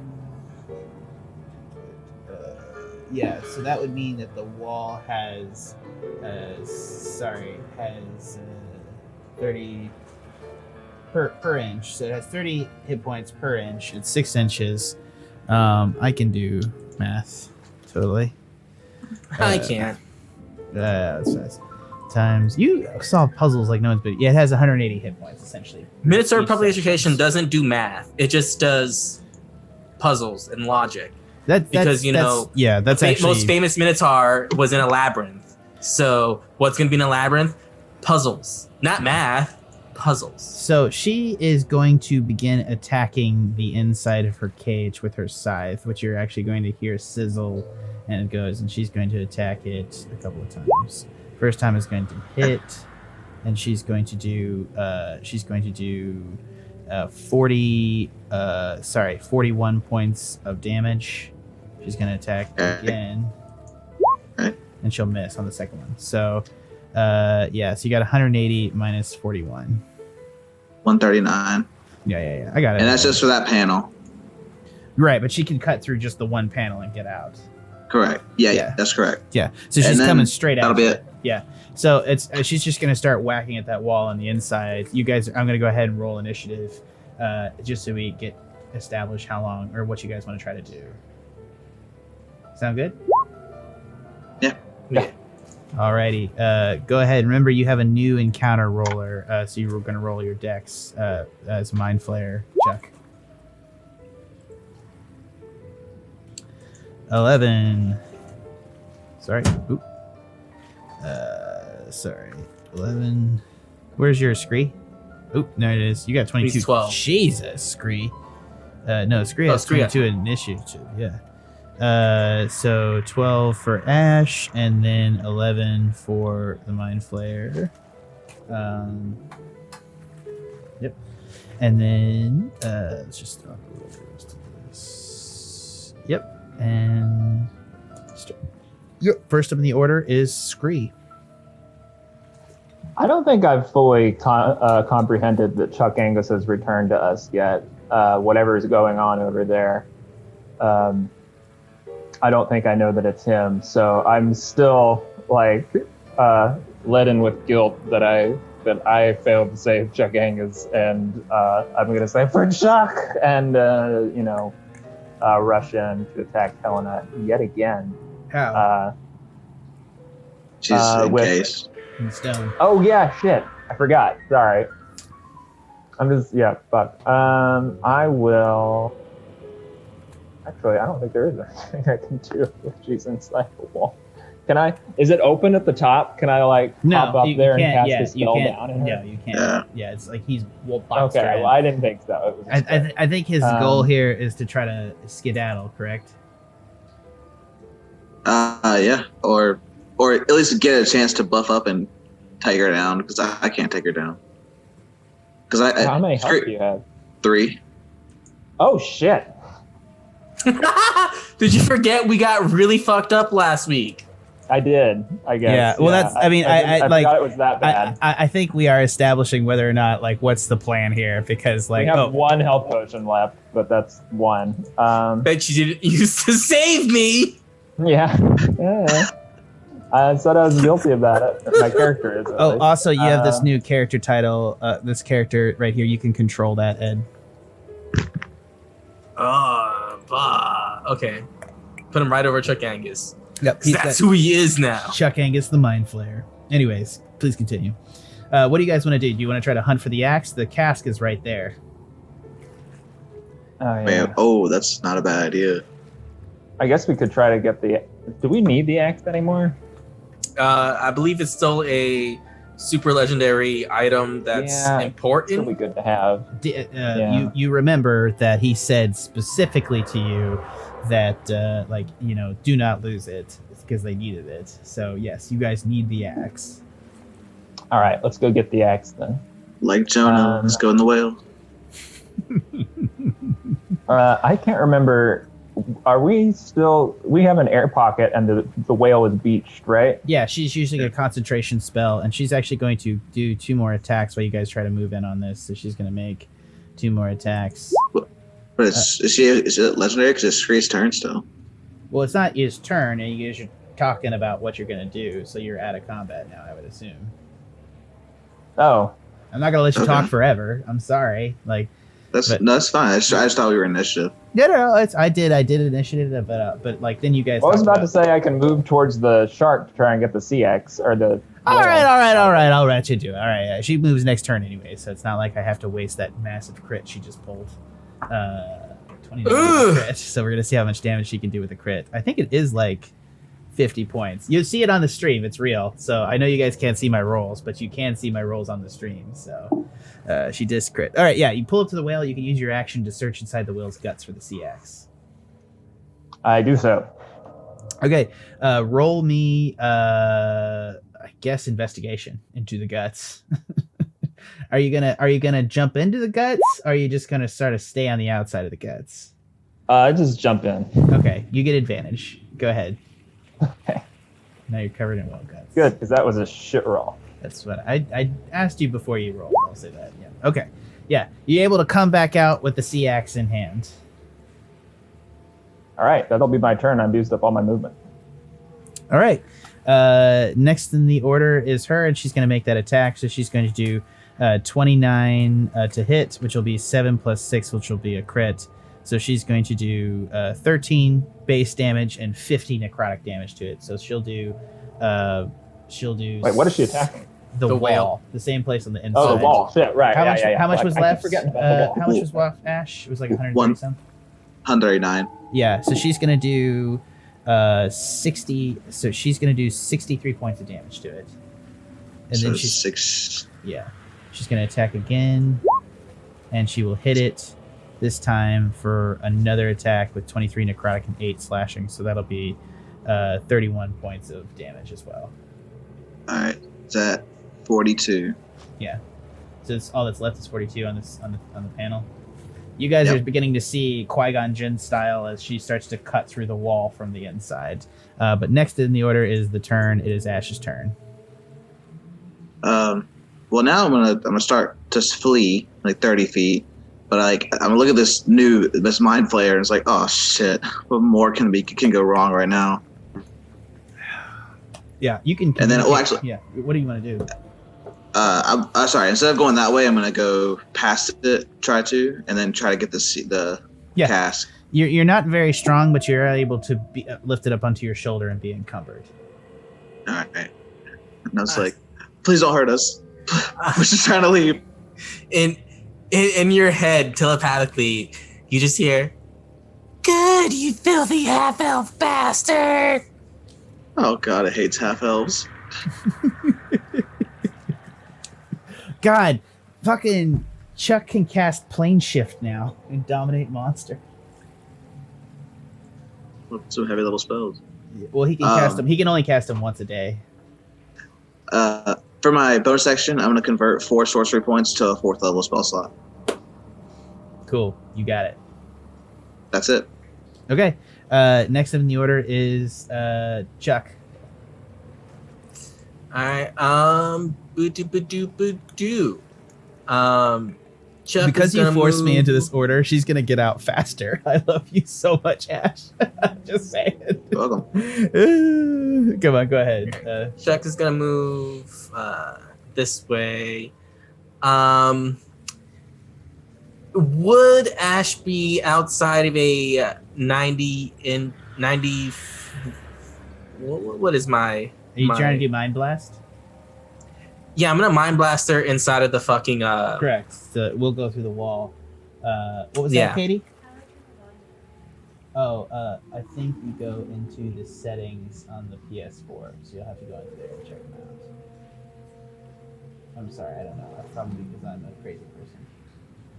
You're gonna go all the way to the end. Sorry, Katie's sitting next to me playing games on the PS4. I think she's watching The Crown. Yes, Princess Diana. Fantastic. Princess Diana's in The Crown now. She is an icon. Oh my god, I hate all of you. Man, you want a tense time. That's man. I need to get caught up with that shit, but holy fuck. You say as you're like holding you. I'm gonna assume T to make this perfectly. Talking about the crown. Yeah, I wasn't holding it posh. If I was gonna hold it posh, I would have held it like this. I was more like scared holding I've it. never Exactly. This is the crown. It is very. I've never seen my relatives hold a teacup like that at all. So, anyways, They're doing it wrong. Why are you bringing your relatives into this? Well, Katie's relatives, I guess. Yeah. Oh, they are. It's relatives now. Yeah, not my relatives. My relatives are from Kentucky. They don't hold teacups. They'll be your relatives once that paper is signed, sir. Yep. Anyways, I got to get there. Well, let's not talk about my love life because this is in the middle of a pretty serious situation. Yeah. So what Very you're fair. trying to mind blast her? You can mind blast her through the stone. The mind flayer magically emits psychic energy in a 60-foot cone. Each creature in the area I'm must saying, succeed on a is- DC 15 intelligence saving throw. Is Ashe outside of the 60-foot cone? I believe he Yeah. is. Yeah. Well, you're not shooting. You're shooting it at an angle, right? Yeah. Yeah. I think you can get the angle on him to do it, so it's not a big issue. I also don't want to affect the whale. Will's dead. Will's dead? Yeah. I think the whale. is Drop dead. that bomb. Okay. I just. I'm sorry, I just Ashe, got res. I really, just got res. I just want to establish y'all understood the whale died when she burst out of his stomach I like was a assuming. female Yeah. chest burster. it's a giant whale. It could be just a flesh wound. Qui-Gon. She just Qui-Gon'd her way out of his stomach. I'm pretty sure he has multiple stomachs. Okay. It's just sure. a flesh wound. Sure. Yeah. Right. Okay. Whatever, Pinocchio. Well, I mean, Yeah. I guess I don't detect mind thoughts from it anymore. Yeah, which no, it's just dead. adds to the Yeah. it adds to the intensity of my fury. You have detect thoughts active essentially. So, anyways, yeah. So go Yeah, I'm ahead. gonna mind blast her. So she Yeah, has to Make a DC 15 DC intelligence. Yeah, right? Yep. Yep. So let's go ahead and do that for her. So intelligence saving throw. Not her best stat, but she will make it at a 22. Which I believe each creature in the area must succeed a DC intelligence save throw or take 22 psychic damage and be stunned for 1 minute. A creature. Yeah, no, she just doesn't. Nothing happens essentially. And now it's on a recharge. So at the end of my turn, I have to Yeah. roll a 5 or 6. Well, next turn you will roll that, and you won't be able to use it on the turn. Welcome Okay. to a monster stat block. You asked for this. No, I'm just kidding. You didn't ask. I for this. did. I did. I ran it behind you before we decided, so I'll talk about it anyways. Yes, we did. Okay. Anyways, that's your turn. You can take bonus actions, though, of course, if you wanted to. But I don't think there's any but- bonus actions you can do, honestly. There really isn't. Not I really. just cyclically link to everyone and say You can, yeah, I guess you can kind of speak. Your telepathic speak, so you can do that deep speech telepathy 120 feet. Yeah, you can just telepathy to everybody and within 120 feet now as a free action. Shit. yeah. So I just say, I'm back, boys. Time to play this bitch.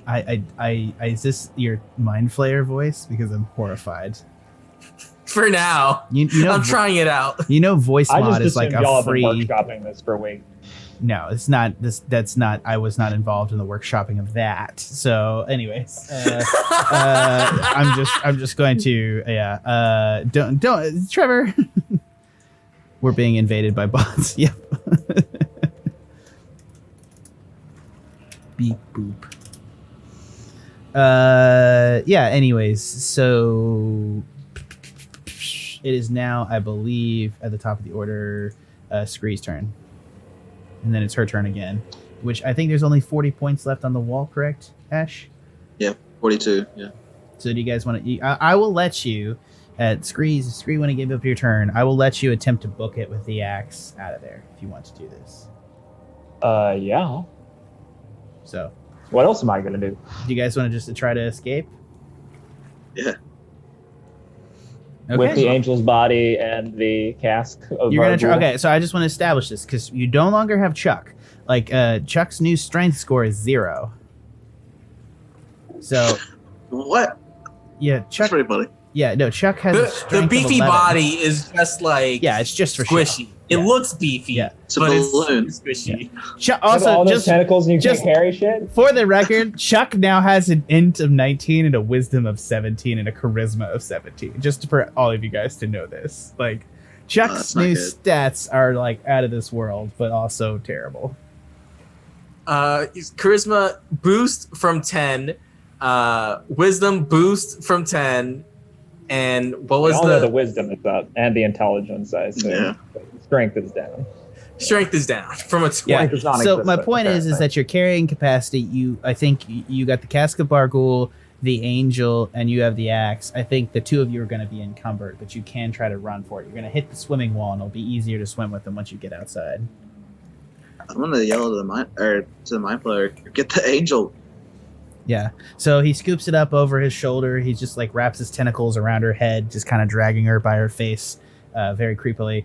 Do you guys want to go back in the way you came, or do you want to go through the hole that was punched in the ceiling by the whale?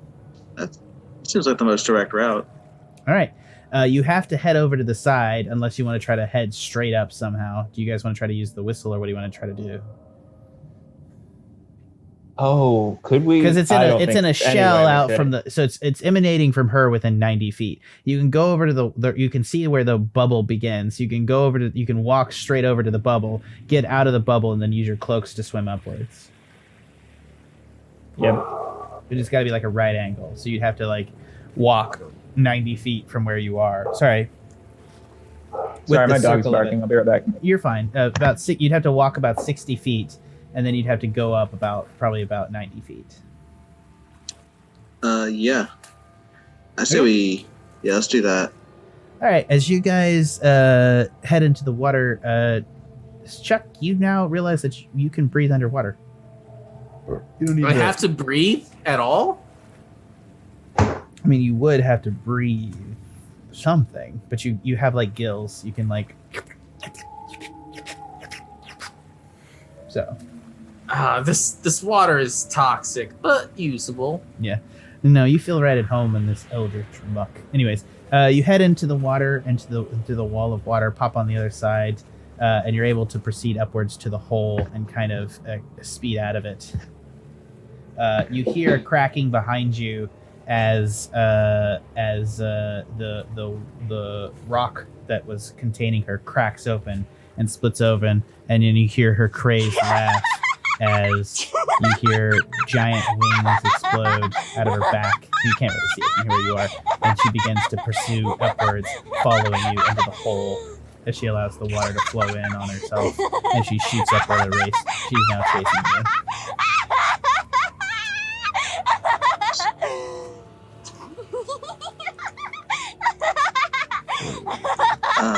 Yeah, we keep going. Yeah.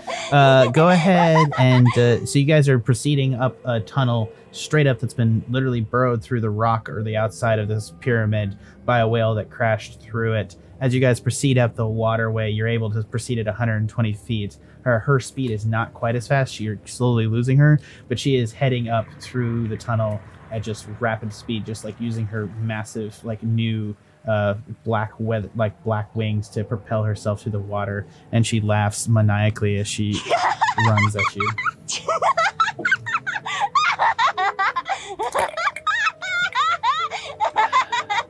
You guys want to try to do anything? You want to just try to book it?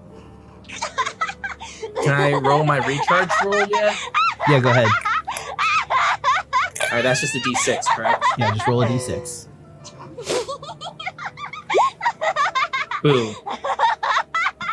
Didn't get it. So anyways, I think it's a 5 or a 6, right? Yeah, it's a 5 or a 6. Yeah, make one more because I think that's happened more than twice. So you can go ahead and re-roll it twice. We're out of combat now, so. Boom, 6. Okay, yeah, you got it active, but you need to be, I believe, within 120 feet of her. It's a 60-foot cone. Okay, yeah, That's- she's about 80 feet from you, but she is going to spend her turn to cast haste on herself and double her speed, and begins to gain on you guys. Ooh. Do I see her cast that spell? Yes, and I established within 90 feet. Counter spell's range is 60. Yeah. Rough. Yeah. So you can't do that. Can but I aim my pistols at her and fire both behind of them? me? Yes, you can. As you try to swim Okay. desperate, you're going to be able to fire one because you're holding the cask of Bargoul, correct? Oh yeah. Am I holding? I thought I was holding the CX and. Oh no, you're holding Yeah, the somebody's holding CX. the cask and Yeah, you have the somebody's CX holding strapped to the- your back. So you're the only one that's able to turn around and fire off both projectiles. So go ahead and fire off both. All right, so wow, that'll hit both times. 27 on both, really? Yeah, apparently. Jesus Christ. Well, it's just 7. He rolled a 17 on both rolls. Okay, cool. Yeah, the first one is going to hit for 10. It's not going to get the sneak attack, but you don't think for some reason the poison darts are loaded in the guns for these. You're going to do 21 points of damage, and one of the darts is going to activate, and she needs to make a save, I believe. Hold on, let me just check. New to me. So you're not sure, but you think that the poison effect that was triggering it before has to do with what is loaded in the guns, and you don't know what's loaded in the guns. So it's kind of random. Yeah, I have no at this idea. point. Yeah. So whatever you want. Yeah, she needs to make a DC 50 con save, which she's going to attempt right now, which she's going to pass. So she will take, I think, if I'm not mistaken, she will take. Constitution saves her taking 24 or fail save or half as much damage. So she will take half that. She'll take 11 points of damage. So in total, you did 10, 11. So you did 20, 33 points of damage. So those are both concentration checks because haste is concentration. Yeah. So she needs to pass not 33 total, but she needs to pass. She needs to pass. It's 10 each time, I think. Yeah, because it's more. He did more damage with the poison on the one attack, right? Then it's half the damage or 10, whichever's higher. Okay, yeah. So on the poison, he did 11 plus 11 would be 22. So it'd be 11. So yeah, she needs to make 2 concentration checks for yeah. So first one, she fails. She loses haste and she begins to fall back as you shoot her. Nice. Let's go. Yeah, as you guys shoot upwards out of the pipe, you're able to get ahead of her. And as you guys come out of the pipe, you see some sort of black manta ray-like form sitting there at the edge of the water as you guys shoot past. And you see, just giving you a thumbs up from the head of the cave, is Carmela Sanguinum. And she is going to fly up after you, and she's going to pull a string that is going to cause a loop of some material that she's placed around the hole to detonate, causing the ceiling to collapse in on her, and you just hear her crazed laugh echoing after you as she starts to cut through the wall, and Carmela's going to put you guys and shoot up with. As you guys surface into the water, you see a rope, and it's just like a rope just sitting there, like over the side of the water, just like hanging there from a ship high above, and you recognize the ship. And you 3 guesses what it is. I can't hear you. Supposed to be hearing laughing. Oh, Even after all that rubble, no! You're not hearing laughing, are you? we were. It's Well, fine. just for a bit. I mean, it went away, right? The ship is. It just went Is away. it the Bangarang? This is the bank, yeah. It is the Bangarang just hanging there just over you.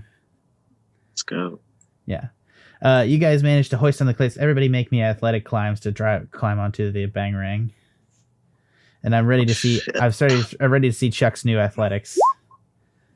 I don't see athletics. Would that be just strength, bud?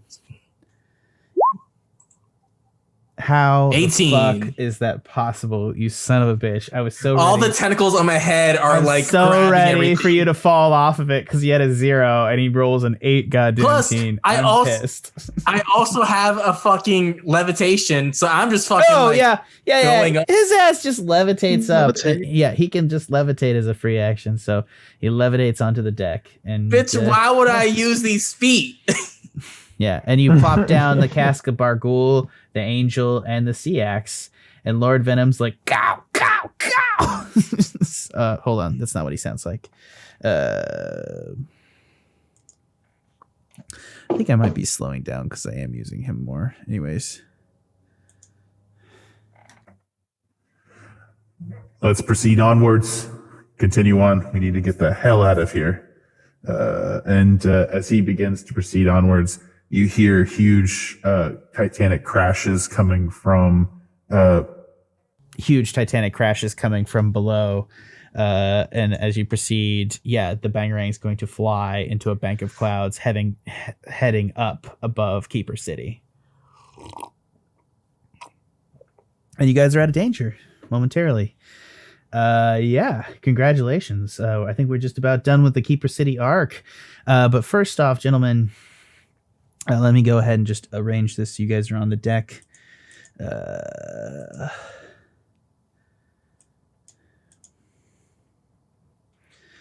All right, you gentlemen are on the deck of the Bangarang, joined by Carmela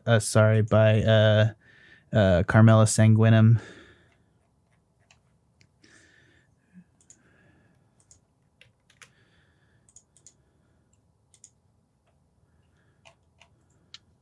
I'm very bloodied and very hurt.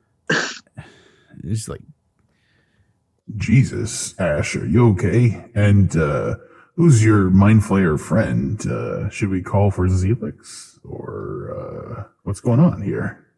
I use detect thoughts. I want to know what his true thoughts are. all right, he can pass a save to break detect thoughts, right? Or how does detect thoughts work? Detect thoughts. For the duration, you can read thoughts of certain creatures when you cast a spell, and as your action for each turn, the spell ends. Just within 30 feet. Wisdom save if it's an attack save. Ancient green. But I don't know of what. Hold on. Is a wisdom save to prevent you from reading his thoughts, or? It says attack / slave.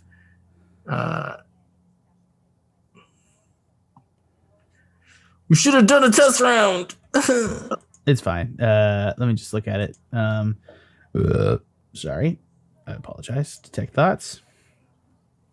For the duration, you can read the certain thoughts of a certain creature when you cast this spell as your action on each turn until the spell ends. You can focus your mind on any one creature that you can see within 30 feet. If the creature you choose has an intelligence of 3 or lower or doesn't speak, that is, you don't hear anything, you initially learn the surface thoughts of the creature, what is most on its mind at the moment. As an action, you can either shift your attention to another creature's thoughts or attempt to probe deeper into the same creature's mind. If your emotional state in something looms large in the mind, such as something it worries over, loves, or hates, if it succeeds the spell. Okay, so this is an insanely complicated spell. I forgot Tanner. I forgot how fucking like Ryan always used to use this spell, and we had to talk about it. You can always use a spell to detect presence of thinking creatures. Blah blah blah blah. Okay, so basic surface thoughts are just like, oh my god. So let me just do this in Venom's voice. Oh my god, that's his body. I can't believe they put him in that thing. I'm gonna get him back, no matter what. So what'd you get?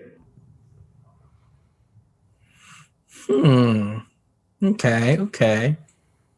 You can attempt to probe deeper if you like. So, I would like to probe deeper if that's possible. It is. Go ahead. But he needs to make a wisdom, correct? Yes, if you instead of wisdom the saving target must throw. make a wisdom saving throw. All right. So what's the save for you? It's probably Saving against your throws wisdom yeah. plus 6. Wait. No, it's not. No, the Mind Flayer's innate spelling abilities Nice is try. intelligence, spell save DC 15. Intelligence DC 15. Yeah, he fails. Oh, hold on. No. That's not his. Not. He's got a better one. Yeah, because it's plus 10 for him. Okay, cool. 30. He passes. You fucking critted. God damn it, let me in your mind. He critted and had plus 10. So yeah, you're not in there. You're just shut out. You barely got any thoughts out of him. Just that's the body that they put him in. I will get him back. Okay. No. Not the body. Okay. You just hear. That's what he said. He said, I can't believe they put him in that. And then I'll get him back. Yes. Okay. So to answer his question, when he asked me, no, I'm not okay. Okay, we've been going through hell right now, bloody hell, and I'm gonna walk away. It's like, I don't know who the hell that thing is. I don't know who the hell he is. I'm surprised we even got out of there alive. Damn it, Lord Venom. Damn it. telepathically to Ashe as he's throwing this huffy fit. I'm like, "Geez, you fucking filthy half elf! You don't know me." Kill him. Kill it. Kill it. He's talking to me now. He's making fun of me. Are we killing the mind flayer? It is kind of a breach of security. Who are you, sir? Outwardly, like, does he speak or is this still telepathically to It's everyone? telepathically. It's only telepathically now. Yeah, you don't have a mouth, right? Yeah. All He right. has a mouth, but it's literally like a sharp beak more. All right, so this is, if this is just to him, I'm not. All right, so pretty much when I'm talking to you directly, guys, I'm gonna be like this. This is the voice that he talks to you in. But when like it's a general discussion and everyone can kind of hear these thoughts, I am the person, thing, entity that you would know as Chuck Angus. This is my corporal form right now. I can't go into much detail. What? Does anyone want to roll insight? Hell yeah, dude. This is my place trying to trick us. Yes. Go ahead. Keep night. Jesus Christ, that's a crit -1. Continue, Chuck. I am the entity you knew as Chuck Angus. Through a series of events that I cannot go into right now, I have come to this corporate form, but relax and rejoice. The Chuck Angus you love and worshipped is still here. Still here. Is any part of that being skeptical, Chuck, of that? Are you even sure that you're still there? It's a bravado, for sure, since he did the insight. It's a bravado.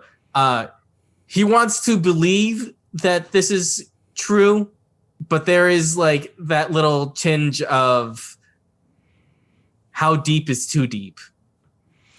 Yeah, you get all that, Ashe.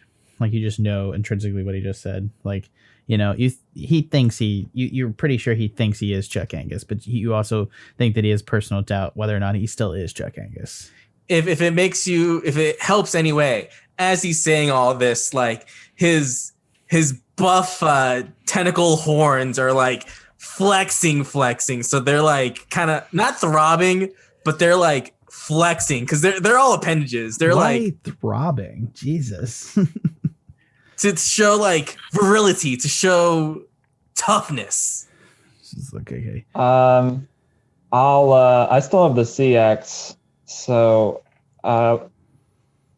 if that's you, Chuck, then you should have this, and I want it. You should be able to hold it still, right? I go towards the CX, and to Scree only, I go, Bird, you know it's me. You know it's me. And then to the outwardly everything of such a task is no task at all for Chuck Angus. I'm insulted you would even think so, bird. Oh, okay. Do you this is a lot now. Do you pick up the axe? I don't go to pick it up per se, but like I like hold it up kind of like Yeah, if like nothing happens. Before, when you would touch the axe, you would feel this deep desire for it to drink your blood. And now it doesn't have any desire to do that. It just is like a dull piece of iron in your hands. There's some sort of connection that it just doesn't have with a mind flayer the way that it has with the other mortals.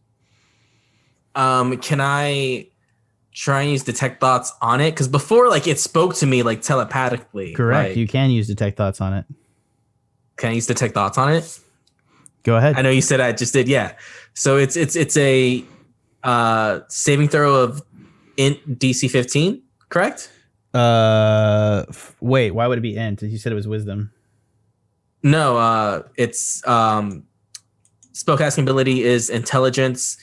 It can immediately cast falling spells, which are detect thoughts and levitate. No, it but does the say creature- wisdom save. Yeah, the creature but, needs to like, make a wisdom save. Yeah. I don't know of what though. That's 15. It would be your wisdom save, dude, which as a mind flayer is 15. okay. Okay. Apologies to everybody on the stream. As you continue on, you're able to see that it's going to go ahead and sort of begin as you kind of read this thing, it's going to kind of sit back and it's going to say,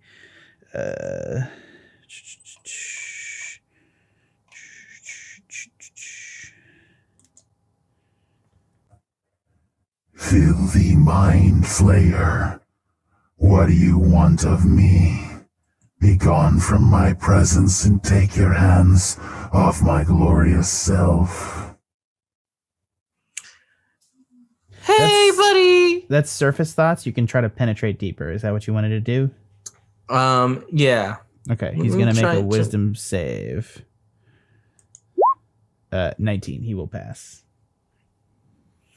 Damn it. Just because he's a new mind flayer body, Chuck Angus still doesn't have the rolls on his side. I mean, guys, it's still Chuck Angus. It's a sentient weapon. All he really has on his side is wisdom. Just to be honest with you. I'm gonna talk to the mind player. Listen, okay? Chuck died down there. Chuck died. We saw it. We saw it happen. And you're just gonna be there? Say you're Chuck? Screw you. You can wield the axe. That's not nothing. It took a lot of might to do that. Just We could Ash. do it as well as Chuck could. Just Ash. I'll fucking deal with you later, fucking filthy little half elf. Kill it. Outwardly. All right, that's definitely him. Okay. No. Well, he don't hear that, Scree. So, all right. I don't Ash, hear it. That's are right. you going to firebolt him or what are you going to do? We're going to get some PvP going here. Let's do it. No, I'm not gonna do that. I'm just gonna say, listen here, you piece of shit. How dare you claim to be Chuck? Okay? How dare you? Dude. Outwardly, I go, pathetic half elf. Are you still upset that I took the bigger bed that one time? I gave it to you eventually, after I was done with it. The Chuck. I'm just gonna hug him. You hug this mind. He's kind of dripping with the inside of the guts of the formerly Chuck Angus body. We're all dripping with something. Which was the guard you guys shanghaied all the way back in in the first arc. I use my tentacles to push him away. Don't you touch me. Yeah. Sorry. Yeah, I don't know what came over me on that one. That was weird. It's okay. So, I mean, only Chuck would say that. So, I mean. Carmela Sanguinum is going to step forward and she's going to... Oh, sorry. I have something active. No, I don't have something active. Carmela Sanguinum is going to step forward and she's going to intone a little bit and she's like, excuse me, sir. I was asked if I could partake of my reward for helping. I will give you further help if necessary, but I do require it now, if at all possible, before we leave. And Lord Venom's going to turn to you, Scree, and he says, Scree, I apologize. I secured our friend's help by offering her something that was not mine necessarily to offer. But I would appreciate a boon here. Carmela would like to have Her porn back. Yes, we know. I say out loud to everyone. Carmela turns just bright pink, just like you didn't know vampires could blush, but they can. So yeah. As you continue on, she says, he says, unfortunately, Scree, Carmela wishes access to the Sunblade. Oh, she's practical. She wishes to use it to kill her father. Well, that's a good reason. I would appreciate it. I secured her help to get you guys out of that hole, and I think it was a really good investment. So apologies that I gave what was not mine to give, Scree.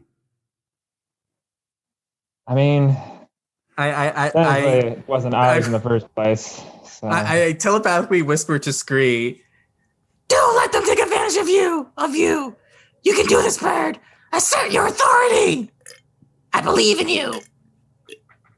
I don't know. I guess you're Chuck, but I don't know. It's not the same. I don't. I don't It's really feel- just not the same. I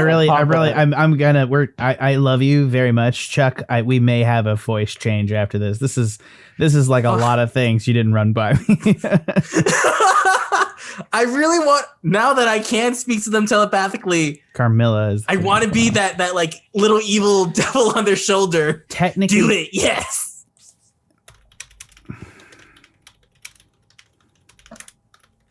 I'll half-heartedly say Oh, hold on, don't hit it yet. It That- okay.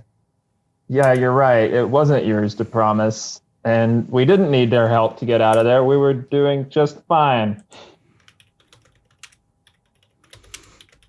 And he's gonna just like Venom's gonna look at you as just like, were you? You get a tentacle thumbs up from me. He's just gonna like reach out to like Ashe's face and just like wipe just like a handful of blood off of it and just like look at it and just like, really, guys? Like, honestly, like, she's crazy. She could have killed you. Are we not Listen, gonna... as the most successful member of Dark, me, Ashe, it wasn't yours to offer, and Scree rightfully stole it. Unfortunately, I have to make good on this. I apologize, Scree. Please. Telepathy. All right. Tell him he owes you one.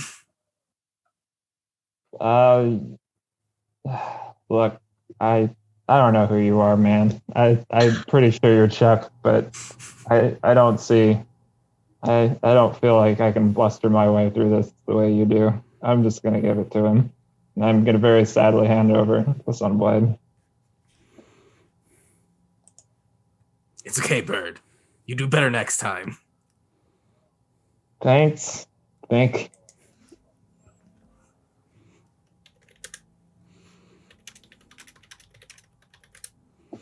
I hand over the Sunblade. Yeah, and she just takes it gingerly and she says, she looks at you, she grasps it in both hands and she says, thank you very much, Scree. I very much appreciate it. And I hope to return it to you, hopefully someday, so that you may banish more evil from this world. But in the meantime, it will be put to good use, ending my father. Sure. And she puts it behind her. Get learned, Jack. Thanks, Jesus. I'm getting teamed up on in chat. Anyways, yeah, the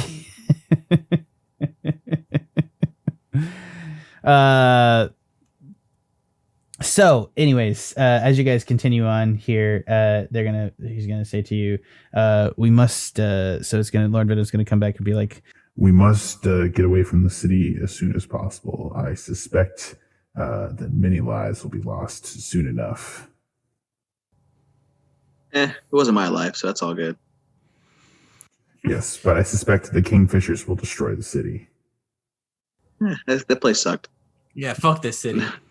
again. As you look in Why? the distance, What do you mean, why? Yeah. Why are the Kingfishers going to destroy the city? Port of Cthulhu's down there. Well, they went to stop that, right? yeah, they did. Yeah, but doesn't mean that it's not there. Cthulhu's slumber, if you guys had, wanted to ask instead of being hoodwinked a bunch by them. Also, I'm not over the fact that you guys totally took the axe of Bargoul. Didn't tell me about St. Helena making a deal with you, by the way. Yes, I do know about that. Thank you very much. You didn't ask. Hey, results, Yeah,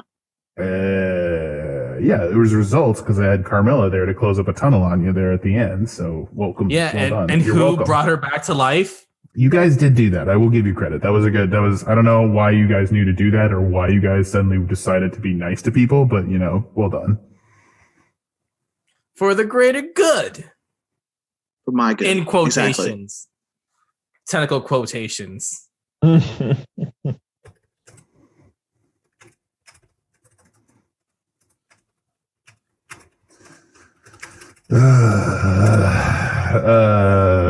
Anyways, I can't type fast. Anyways, shut up. I think you're talking. Yeah, I can use my voice. Like the stream is literally of me. I can talk to people. Shush. I can ban you. I will ban you from the Can stream. everyone see the chat? Yes, everybody can see the You chat. just wrote, You're jelly him. Wajati, Trevor, and Megan.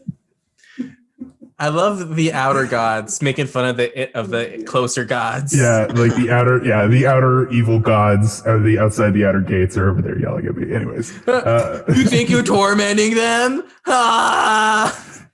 anyways, hey, I've been doing this in Venom's voice this entire time. Jesus. Scree, it is most likely that to contain him, they will need to create a great source of suffering. Before, the Matrix and the cask allowed them to create a small amount of suffering to amplify it to keep Bargoul asleep. To keep Cthulhu asleep. But unfortunately, now they will need a bigger source of suffering, something less surgical. And I fear that many will die this night because of it. I look at Chuck, the mind flayer, and be like, "Hey, you're okay with that? We're okay with that? Yeah, why not? Right? Why not?" As you guys are looking around, God damn it. As you guys are looking around, you see that the ocean literally below you, as you guys are speeding away, begins to boil. And Lord Venom's gonna turn around and he's like, get the goddamn cask hooked up. Kimberly, where are you? We need to get the cask hooked up now. We need to get out of here now or we're all gonna die. And she says, you three assist Kimberly in attaching the cask to the engine. and so she's gonna send you guys back there. And Kimberly is standing near the engine, and she's going to kind of talk to you guys, and she's going to say, help me get this hooked up to the engine real fast. We need to get out of here right now, or we're going to be caught up in the shockwave, and King Cameclevan might kill us. Are you guys ready? I want to detect your thoughts real quick. This is every new character. Yeah, pretty much. surface thoughts. She is thinking of a recipe to how to cut off and fry your facial tentacles and eat them. Ooh. Okay, Kimberly. She's also has a distinct wonder about like a different style of eating a tentacled creature where you eat them raw, and she's wondering if she could bite off one of your tentacles and convince you, and then she also is wondering if they grow back. Interesting, Kimberly. Okay. She also is very curious what Scree tastes like and whether or not he tastes like chicken. And she's also just always wanted to try Elf, just for the shits and giggles of it, because why not? Well, only half of them. Yeah, she's less interested in you, to be entirely honest. She would really like to eat like all three of you. She just like her surface thoughts are just about food. You know what I mean? And people for some reason. I telepathically like tell her, like, I ate sentient life once. It's not worth it. You got to go on a shitty quest and deal with monsters.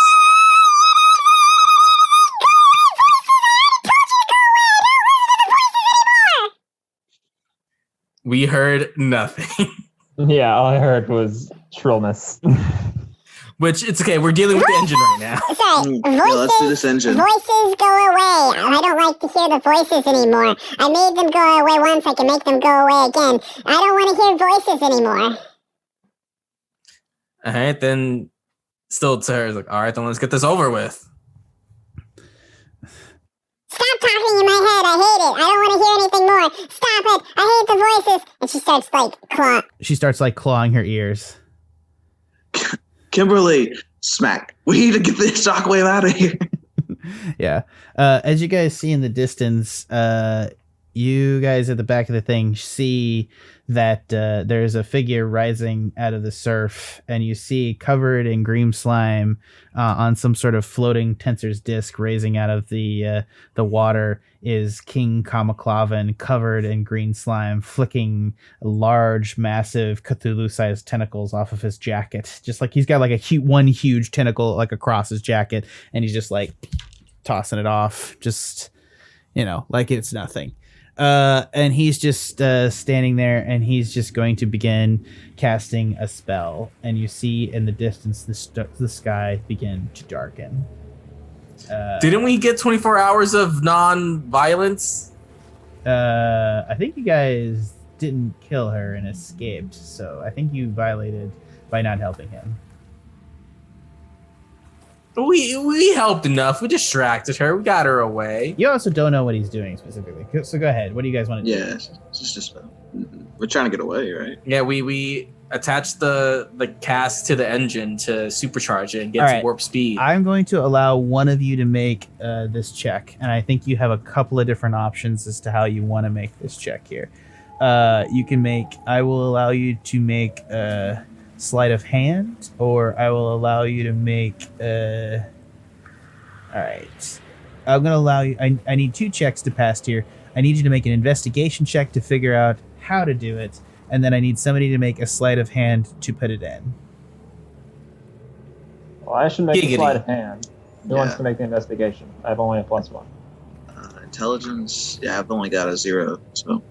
My intelligence is 19. I don't see Hey. Well, I'll let you make this like the roll. What you're gonna do for this is that you'd probably just you don't have investigation, but what you just roll is roll int +4. Yeah. So go. Are you gonna? Oh. All right. That's a 6. You can have somebody. If somebody can explain how they assisted you, I'll let them do it. Don't you have inspiration too?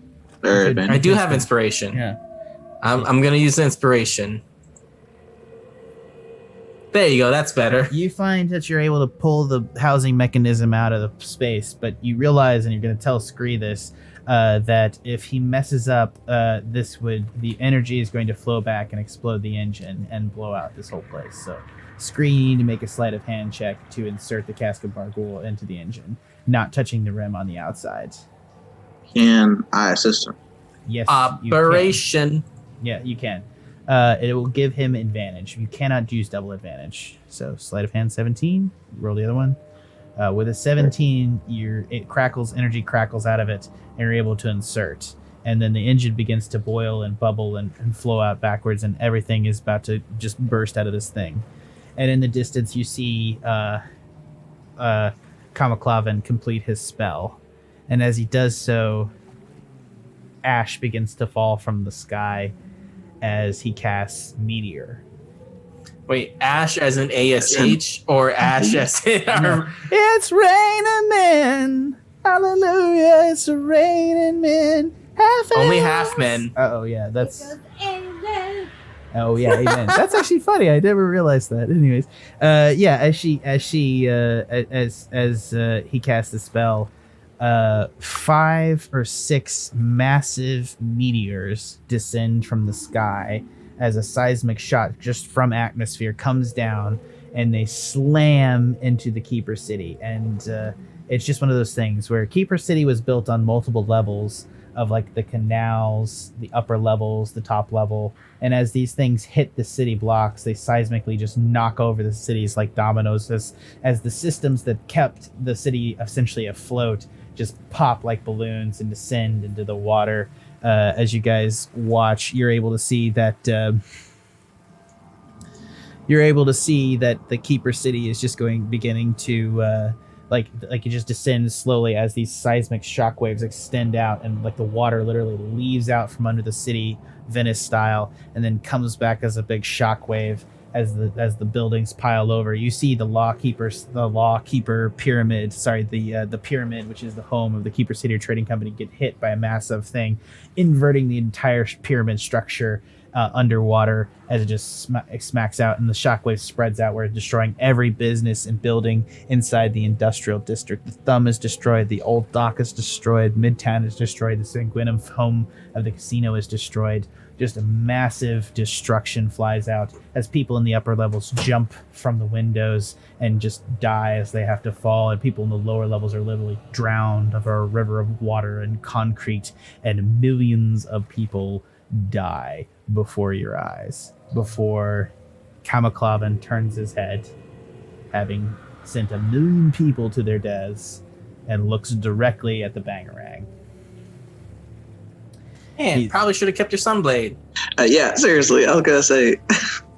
He's going to extend his hand up, and his sword at a point is just going to extend up, and light is going to begin refracting off the sword. And like the sunblade, it's going to ignite. But unlike the sunblade, this one is going to be almost 100 feet high into the sky as a beam of light shoots upward from his hands, and he's going to begin to swing it down towards the bangarang within 1,000 feet of you. Just this massive blade is coming down. And Kimberly's going to be like, somebody hit the engines, get them going! And you guys can make a save to live, essentially here. Go ahead and make a dexterity save to hit the big red button on the side of the engine, Scree. Scree. Let's go. I guess all of you can. How about that? I don't have a dexterity save. It's not okay, good. so- But a D20 is a D20. Holy shit. Oh! Yeah. Scree hits it, and Scree! the engine's like, it's almost just exactly like warp speed as you guys are rocketed forward just out from under the blade as you shoot off into the sky just at warp speed away as King Cameclevan brings his shining sword down into the ocean, causing it to bubble and boil. And you guys rocket away. Everybody make me a dexterity saving throw to not fall off the bangarang.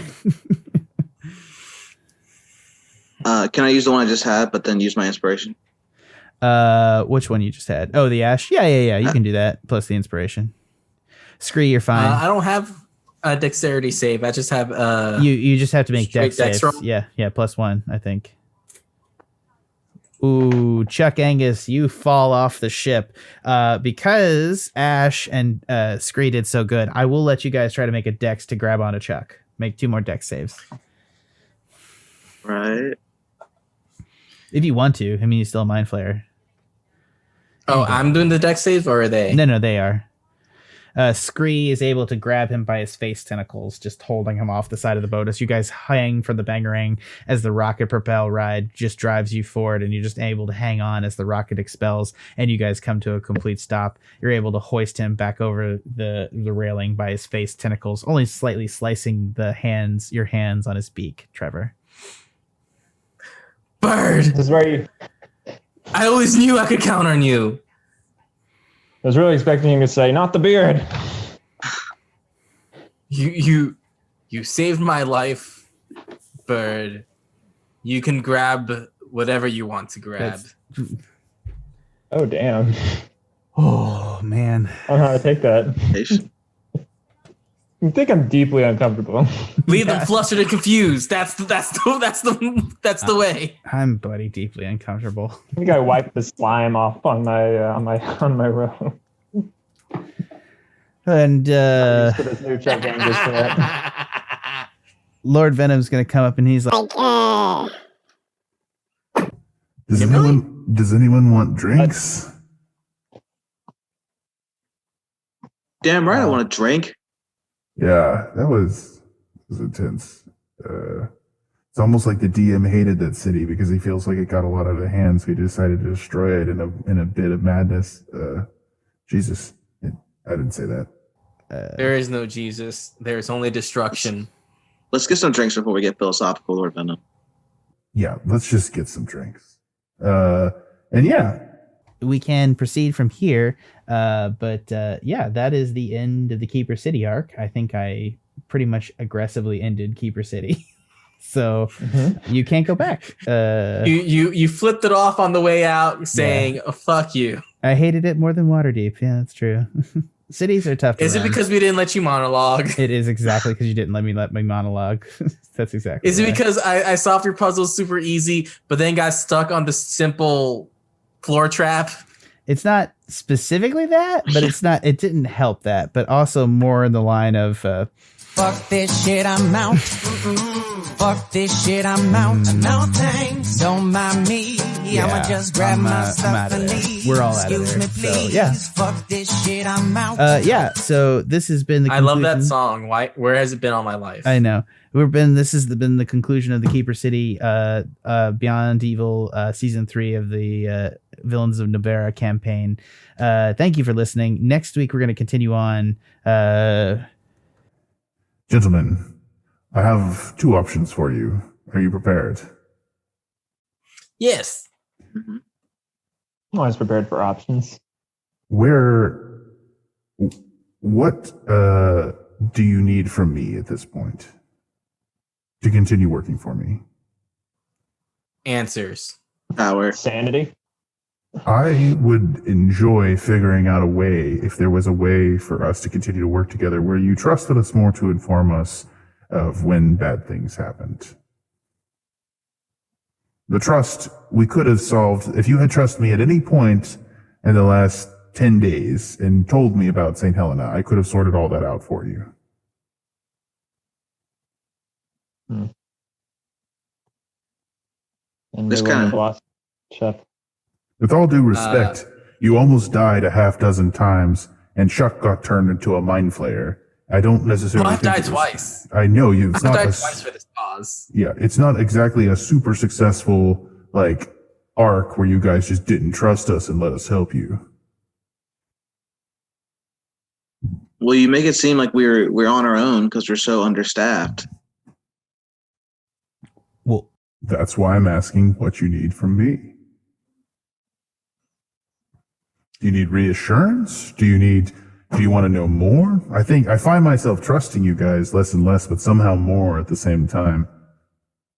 I trust that your ends are simple, if that makes any sense. I don't mean that as an insult, just as an observation. I'm here as long as it aids in my goals. My goals you don't need to know quite yet. Well, then you don't need to know mine. I probe your thoughts. You get nothing. I guess you can make another wisdom save if you want. You want him to? Yeah. 24, he passes. I will get in there, my pretty. Did you say that out loud? Yes. Okay. I will get in there. His mouth. I will mind fuck you so deep. his mouth opens and green spittle of acid that strikes the deck sizzling comes out. Do not attempt to violate the confines of my mind, Chuck. I have dealt with mind flayers much older and much more powerful than you for a long, long, long time. You will not win in a contest of wills, sir.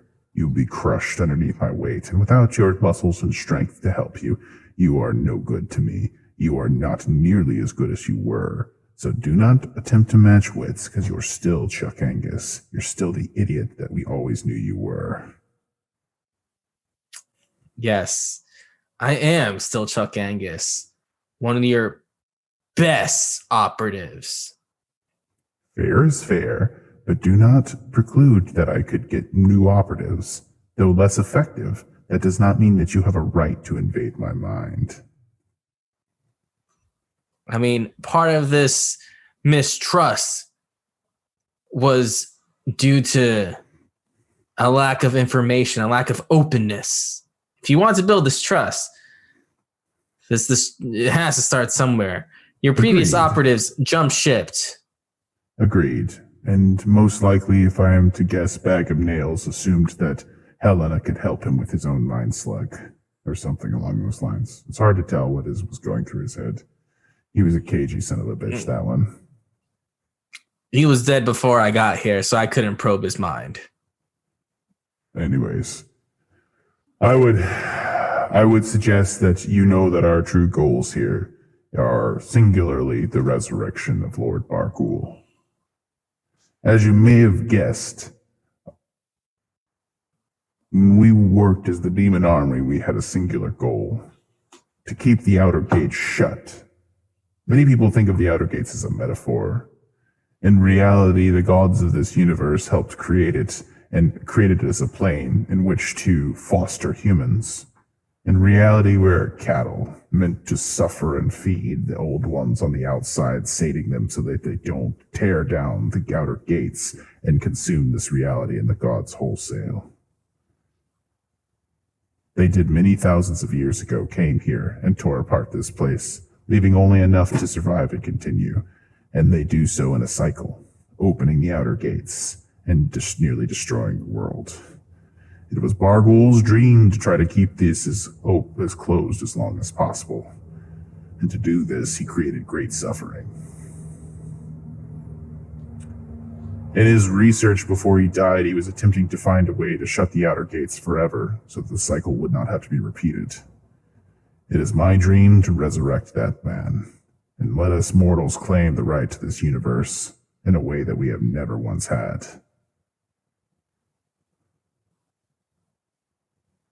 So in a way, you want to end the suffering. I do want to end suffering. Well, Lord Venom,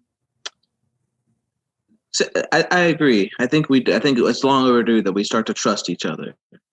And what really makes me want to trust you is having a seat at the table, knowing exactly what's happening and when it's going to happen. So you say you want to summon Bargoul, but what happens after that? Like, specifically, what do we do once he's here? If Lord Bargoul am I going to here, get power? Yes. First off, he's insanely powerful. You just saw King Cameclevan destroy a city. Bargoul, King Cameclevan, and the rest of the Kingfishers together were barely enough to kill him. All right. The services of such a being could be very, very helpful to you in terms of just power.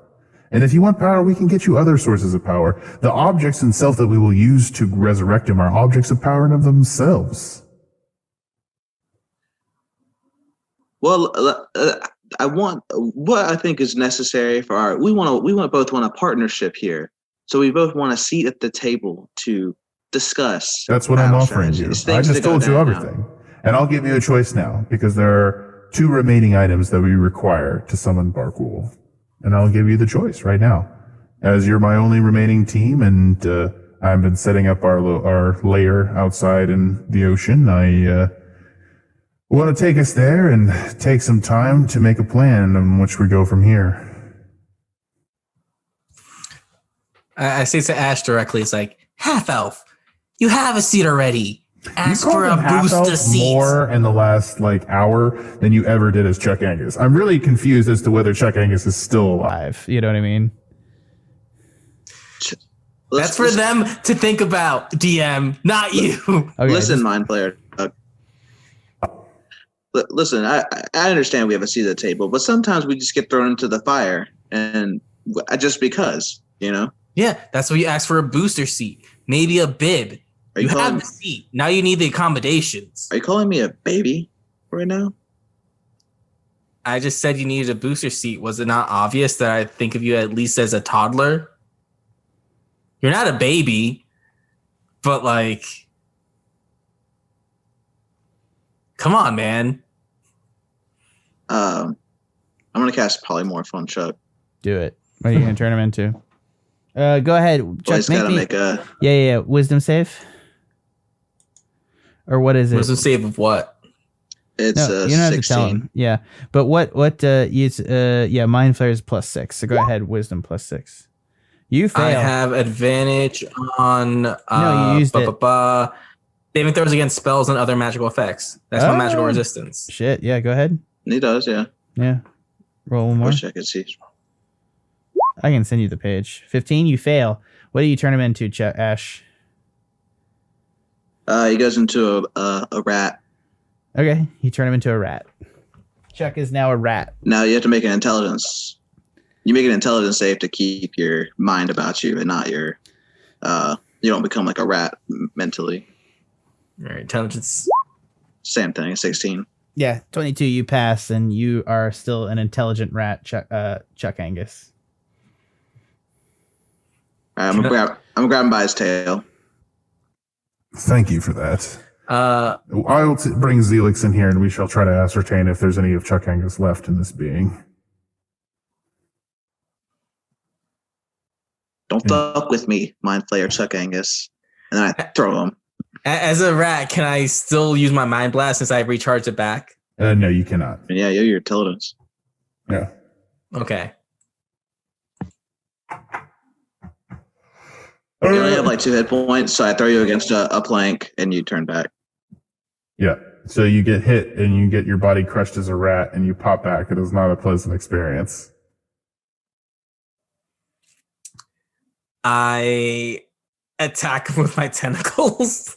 Bring it on, motherfucker. Lord Venom Is going to step between you and be like, stop. It was fair. You insulted him. What did you expect to happen, Chuck?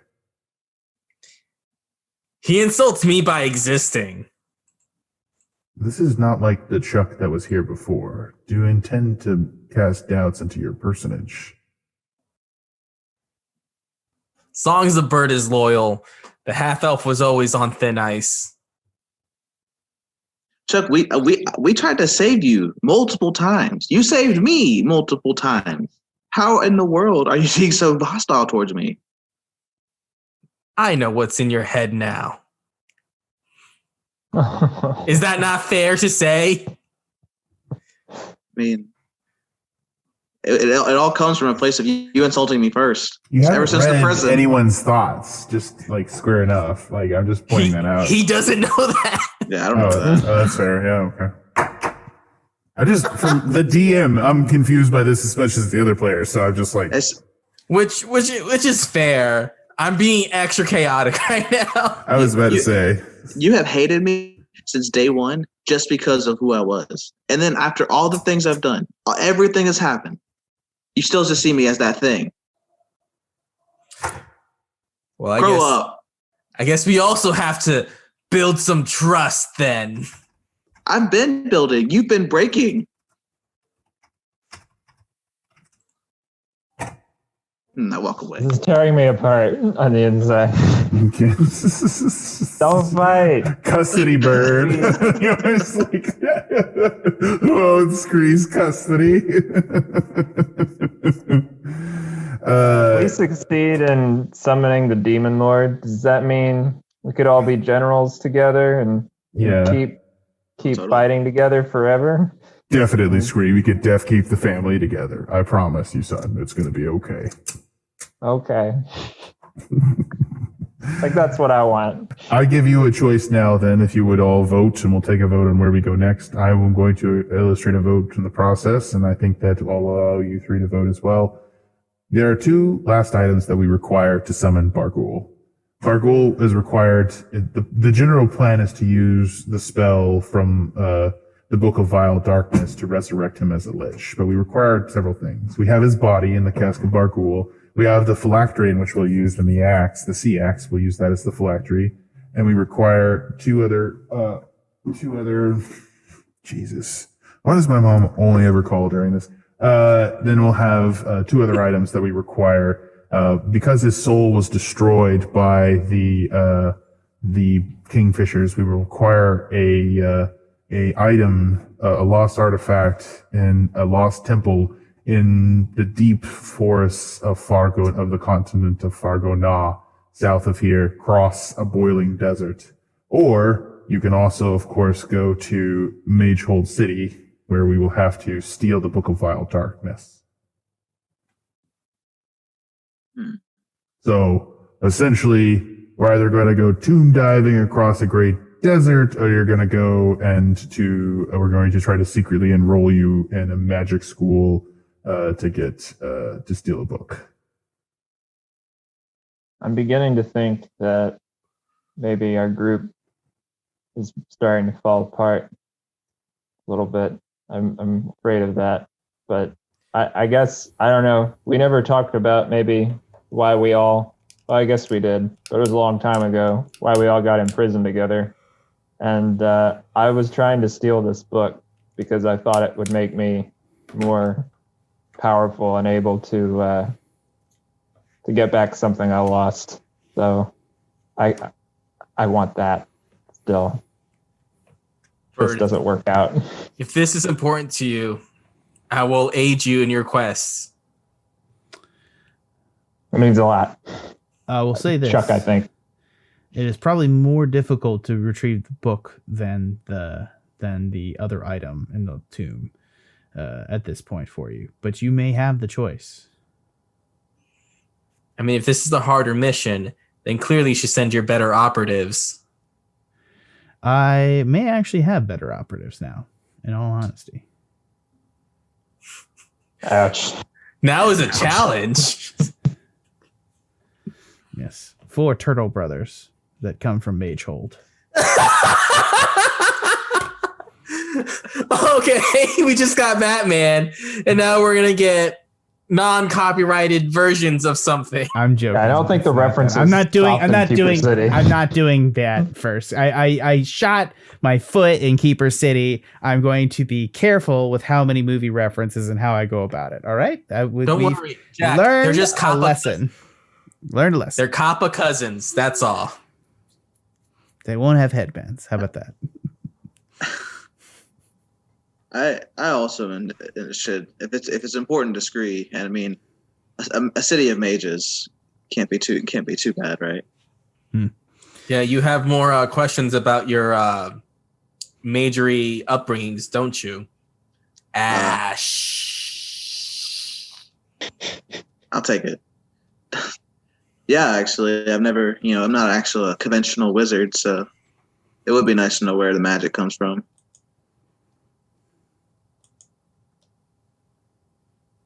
Okay. Yeah. And with that, the Bangarang is going to turn from its solidly heading to the north, and you guys are going to begin to head towards Magehold. Yeah. And that's all for tonight. We're going to end a bit earlier. For the Pen and Paper Pod, this has been Trevor Flynn playing the Kenku Rogue Scree. Good night, everybody. This has been Edwin Reyes playing the Mind Flayer formerly known as Chuck Angus. I'm not dead. Lord. Yeah, and of course, Tanner playing Ashe Fallbright, the half-elf shadow sorcerer. To quote Minos, it's gonna be sick, dog. That's why he was my deity, bro. Yeah. He was down. He was too soft. He accepted defeat. That's not the Chuck Angus way. Oh my God. Anyways, I've been your host, Jack Newman. Thanks for listening to the Pen and Paper Pod. Yeah, stay tuned. Next week, we're going to be having a giveaway with Tasha's Cauldron and everything. Stay tuned for that.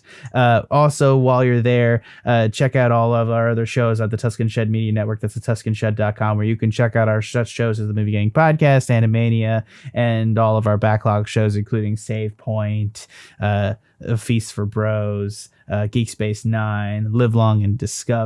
God damn, we have a lot of shows. Check out all of those, and while you're over there, head on over to our pod feed, where you can get all these episodes downloaded as a podcast form, so you can cook dinner and listen to these at the same time. So we highly recommend that.